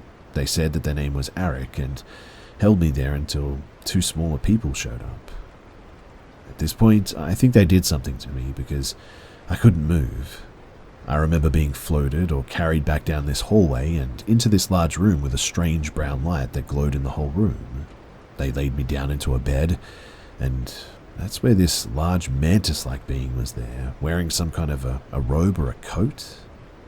I know it sounds really weird, but I remember being scared, a bit somehow okay with it, but I had this warm, sort of hazy feeling still. I remember being held down by my hands and wrists, and it hurt a lot. The mantid told me that it was so that I wouldn't run away, but that they'll help take the pain away, and they did. I distinctly remember the pain went away after that. Next, I remember it turned on a bright overhead light in the room, turned my head to the left and put a large sort of cylindrical needle or syringe thing behind my right ear, and then everything just went completely white and fuzzy. They said that it was a tracker, and it was so that they could watch me. They told me that it was all part of the plan so that they could study and preserve humans for the future. They told me that I'm supposed to be a teacher and that my purpose is in the future of this world. Next, I remember being taken by these 2 smaller beings into an adjacent room where they gave me this, small box. When I opened it, it exploded in a fountain of light, and inside the light, I saw screens with pictures of trees, mountains, a river, memories, numbers, letters, people walking, symbols, and all kinds of things. But most of all, it showed me my previous life. And to be honest, I really don't know what to think of this. So, I would really like some help. In this box, this previous life, these beings showed me the house I lived at, how I lost my family of a wife and 2 kids, and how it ultimately led to my all-consuming sorrow and the taking of my own life. If anyone knows a Marcus Peterson who had a wife and 2 kids that were about 10 and 6, give or take a few years, died in a car accident, and Mark took his own life. We lived in a small house on a piece of land surrounded by trees, apparently, with a front porch covered by a small roof, a screen door, and brown wooden front door. Then please, do let me know. In any case, after that whole experience, they took me back to this large hangar area. They floated me back down into my room with the bright light, laid me down into my bed, turned around, and I felt them say, "We'll be seeing you again soon." And then they left. And that's pretty much it. So, if you have any ideas as to what I should do now, then I would love to hear it.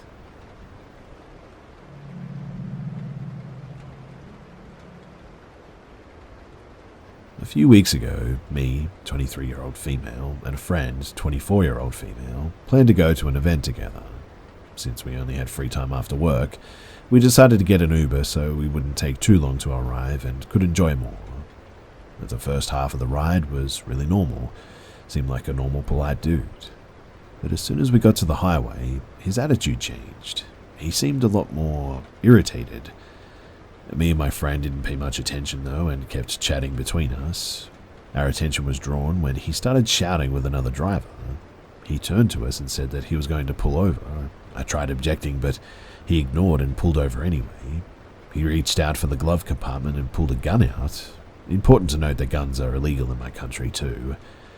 We were just watching this unfold with holded breath, and when the other guy drove away, we let out a sigh of relief, but then we were still stuck in the car with this crazy guy with a gun. After that, he went back to driving and apologized to us, saying that the guy was tailgating him. I let out an, okay, I got it. He kept talking. Man, that guy's lucky that you two girls are here, or else I would have followed him and shot him in the face. Sleazy idiot. I look over to my friend. She is in shock and paralyzed. I'm in shock too, but trying to keep my cool because the last thing that I want is to get this guy annoyed at us. I mean, if he was willing to shoot that guy for tailgating, I didn't want to know what he would do to us if I said the wrong thing. No, it's okay, I understand, I say, trying to appease him. These guys need to be taught a lesson, he continued while I just agreed with my head. I did that before, you know. You just trap the guy in an empty street and when he leaves the car, bang! Did he just admit to murder? Was the only thing running through my mind. But somehow I managed to keep calm and just agreed with him the rest of the way. He did deliver us to the right place with no more incidences. I waited a few weeks to report this since he had my home address and wouldn't be hard to figure out who reported him.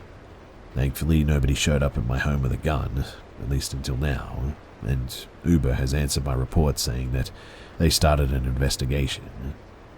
I hope that this guy doesn't do this to anyone else because it was a truly terrifying experience, to say the least.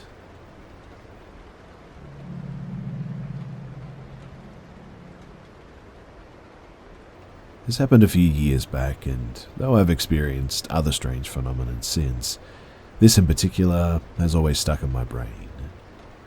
So I worked as a server at what was portrayed to be a high-class evening restaurant where a reservation was required. The restaurant was inside a pre-Civil War era stone house and located right in the center of a well-known haunted town with a lot of history. It was around 4:50 p.m., 10 minutes before opening. I was the only one on the schedule that night besides for the chef. The dining room had large street-facing windows that had been sealed shut for years with no other opening to the outside. Everything was set up for the night, and all I had left to do was lighting the 15 or so candles that decorated the mantel and the tables. The candles had no trouble sparking up and had steady, consistent flames. Before exiting from the dining room, I took a last remaining glimpse to ensure perfection and was very happy with my work. I then left for the kitchen to quickly check in with the chef before opening. I made my way back to the dining room after no more than maybe a minute, and when I say that I was absolutely gobstruck, I'm not kidding, because every single candle had been blown out. There was still smoke lingering from all 15 candles as well, and my mind just cannot come up with an explanation, a logical one anyway, for this. I mean, there was no possible entrance in the dining room besides the front door, which had been firmly locked. The chef and I were the only two people there, and he wouldn't have been able to leave the kitchen without me noticing, since there's only one pathway between the two rooms. There were no fans or open doors, and as stated before, all the windows were sealed shut. I remember the air feeling abnormally still as well, and getting an overwhelming sense of discomfort and dread upon re-entrance, as if I was being, watched. Up until this day, I still haven't been able to find any solid reasoning behind the occurrence and truly believe that something strange made itself known that night.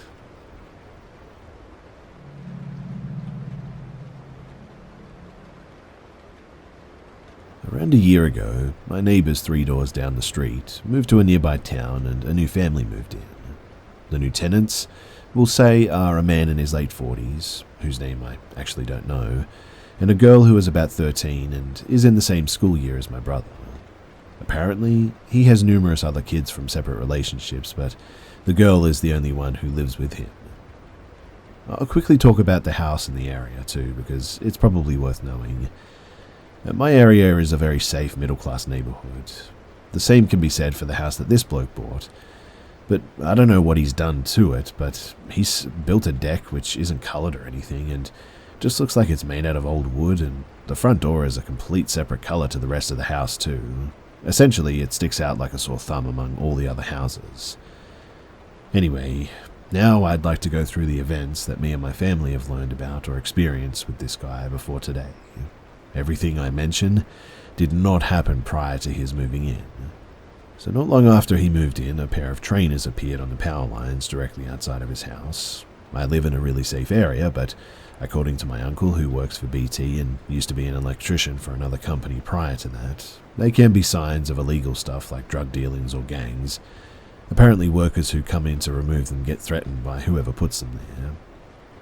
Every few nights at about 1 a.m. to 1:30 a.m., a car always drives up, stops outside of his house, waits for a few minutes, and drives off.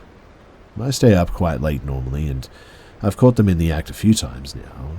It's the same car every time, a blacked out BMW. The driver and another passenger run out of the car with the engine running. They sprint to the man's door, and then one of them returns and drives off. Of the 4 or 5 times I've seen it, myself, it has been a man and a woman, with the man running back to the car at the end. Similarly to the last one, my family go out for walks regularly, and there's often numerous women sitting on his front step in the evenings when they go out for walks.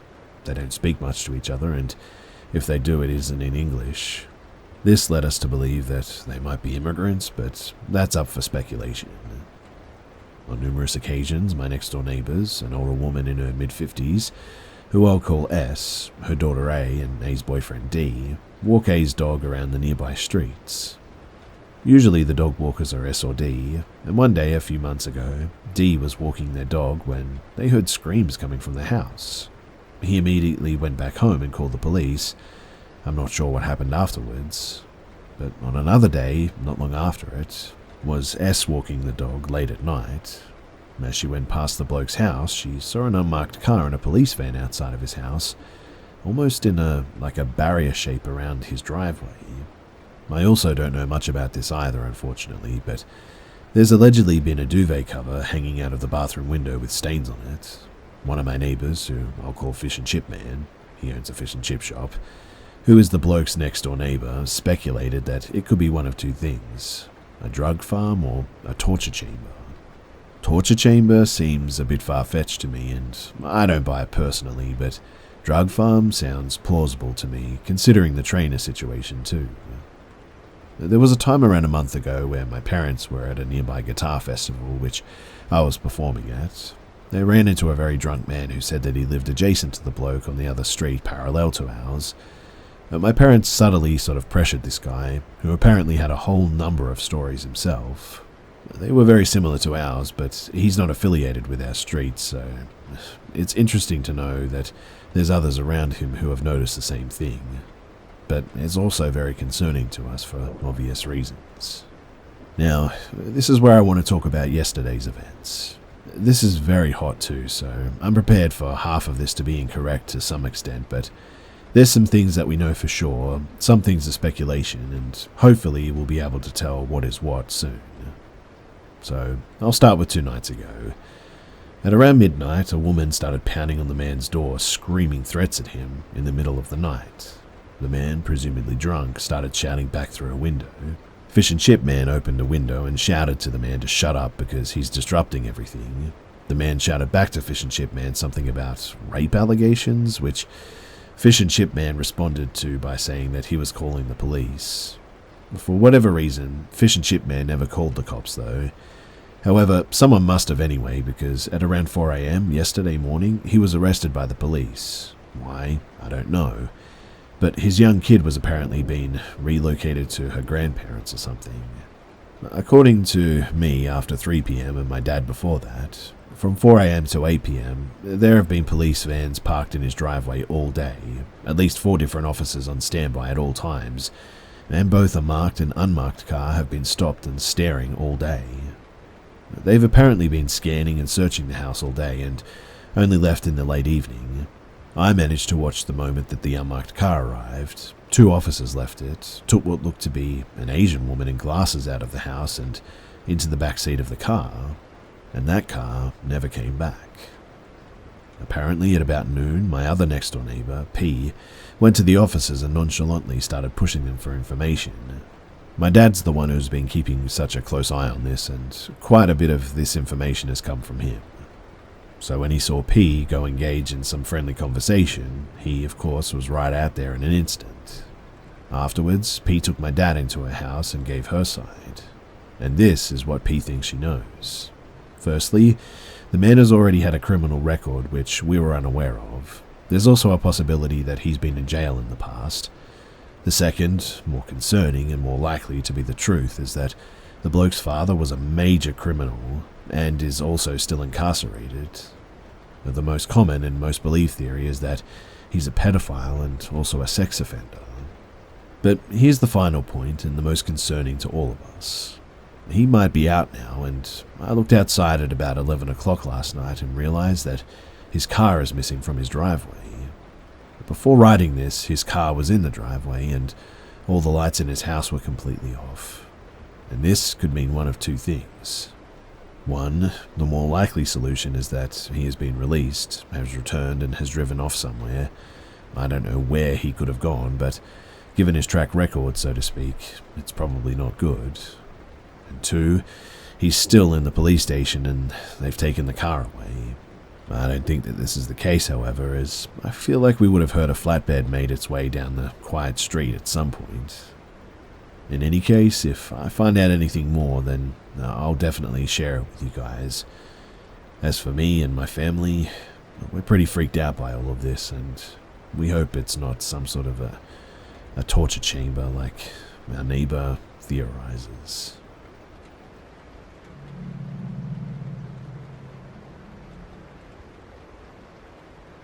To start this off, I'd like to say that I don't live in a creepy house. It's old, I admit, but in the charming sort of way.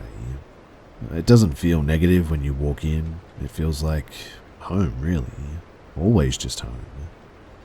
So you can imagine my absolute shock when I was laying in bed alone this morning watching something watch me back. 4 a.m. this morning, my husband left our bed to go to the bathroom.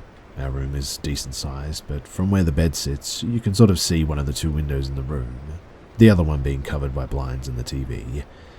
It being 4 a.m. in the summer, it's a bit light to where you can see outlines and curtains and things. We have no animals, by the way. So I laid in bed waiting for him to return so that we could cuddle when I blinked and suddenly saw movement in the dark. A dark mass in the shape of a head had moved over the top of the covers just enough to where I could make out the fact that it was moving. I froze because I thought that it was my husband at first. Sometimes when he gets up, he'll sit in the chair and put on the headphones and play video games to not wake me up when he can't go to sleep. And I thought that maybe he had just got back in and I just didn't hear the door open, and that's why he was sitting in the dark looking at me like that. So I asked him, "Why are you sitting on the floor?" A few seconds with my heart pounding, no answer, and then I heard the doorknob click, and as soon as my husband walked in, it ducked down and it just disappeared. I screamed, obviously, because, what the heck, right? And had him do a thorough search, but he didn't find any intruder. I still can't explain it, and I'm scared to go into my bedroom alone now. I experienced a lot of stuff, especially as a kid. I've been told that I had an aunt that had passed away in another life that was trying to look out for me, but I've never ever seen what I witnessed this morning. It did not make me feel safe at all.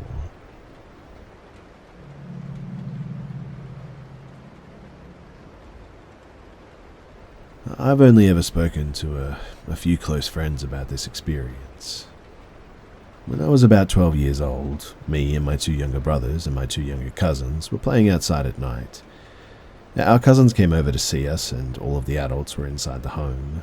We lived in a small trailer park in Texas at the time, and it was built either on top of or near indigenous land. We played outside a lot at that time, and there was a street light that shone over the part of the road that we were playing on, so it didn't feel like creepy or dangerous or anything.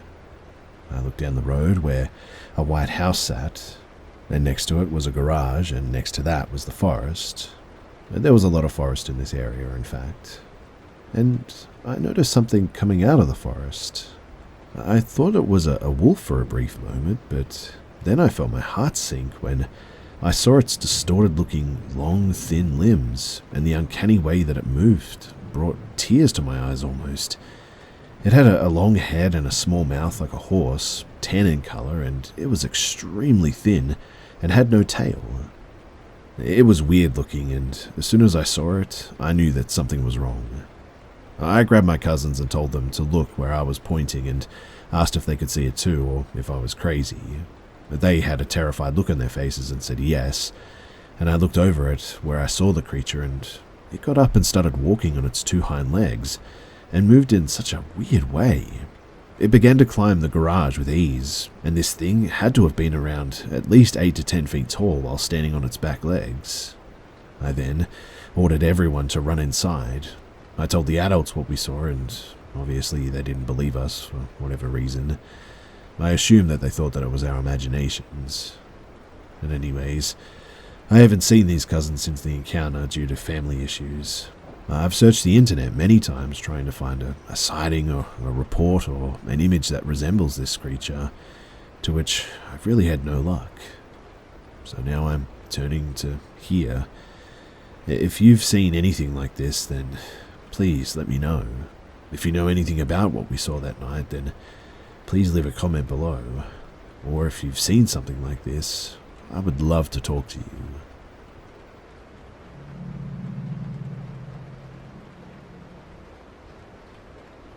Listening to some stories here, it's reminded me of an event that occurred about a month ago behind my home. For some background, I live in the Bridgewater Triangle, near the Hockomock Swamp. If anyone isn't familiar with the area or strange events that have occurred, it's well worth the deep dive and you should look it up sometime. But to make a very long story short, about 350 years ago, King Philip's War was fought between the colonists and the natives living in the area.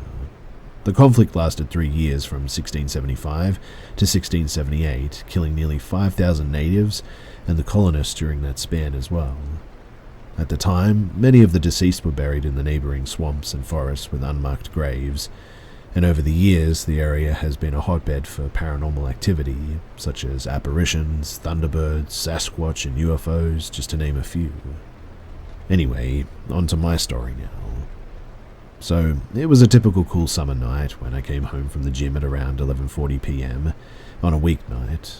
I jumped out of my car and headed for the back door when I began to hear the sound of drums coming from the direction of the woods. My house is the last on the street, closest to the town river and adjacent to the swamp or deep wooded area. The closest house through the woods is about 8 miles away, and I've never heard them to this point, as I've lived in this home since 2014. So, naturally, I sort of walked towards the tree line to identify the source of the sound. The drums sounded very basic, like a hand drum maybe, and it played in a very methodical, rhythmic, sort of almost tribal beat. But what happened next, I really can't fully explain. You see, as I began to get closer to the woods, staring into the darkness, the volume of the drums began to raise and lower at random. It didn't sound like the drum's volume was being adjusted. Instead, it sounded like the drums were moving, like whoever was playing the drums was sprinting through the woods at an inhumane rate of speed, causing the drums to sound as close as 50 yards to as far as about 150 yards away in mere milliseconds. Only the dim driveway spotlight illuminated behind me as I stood alone in the dark, and in that moment, a feeling of just dread washed over my body. So I began slowly walking backwards, never turning my back to the moving sound that I was still hearing. I stepped through the kitchen door, wondering if I had made the experience up. To this day, I can only guess at what I had heard that night. The rational explanations don't seem to add up, but I've always been fascinated in the paranormal and had not experienced anything definitive, I guess you could say, until I moved to this area. I do plan on sharing some of my other experiences at some point if there's interest, but anyway, this happened and it's something that'll stick with me, I think.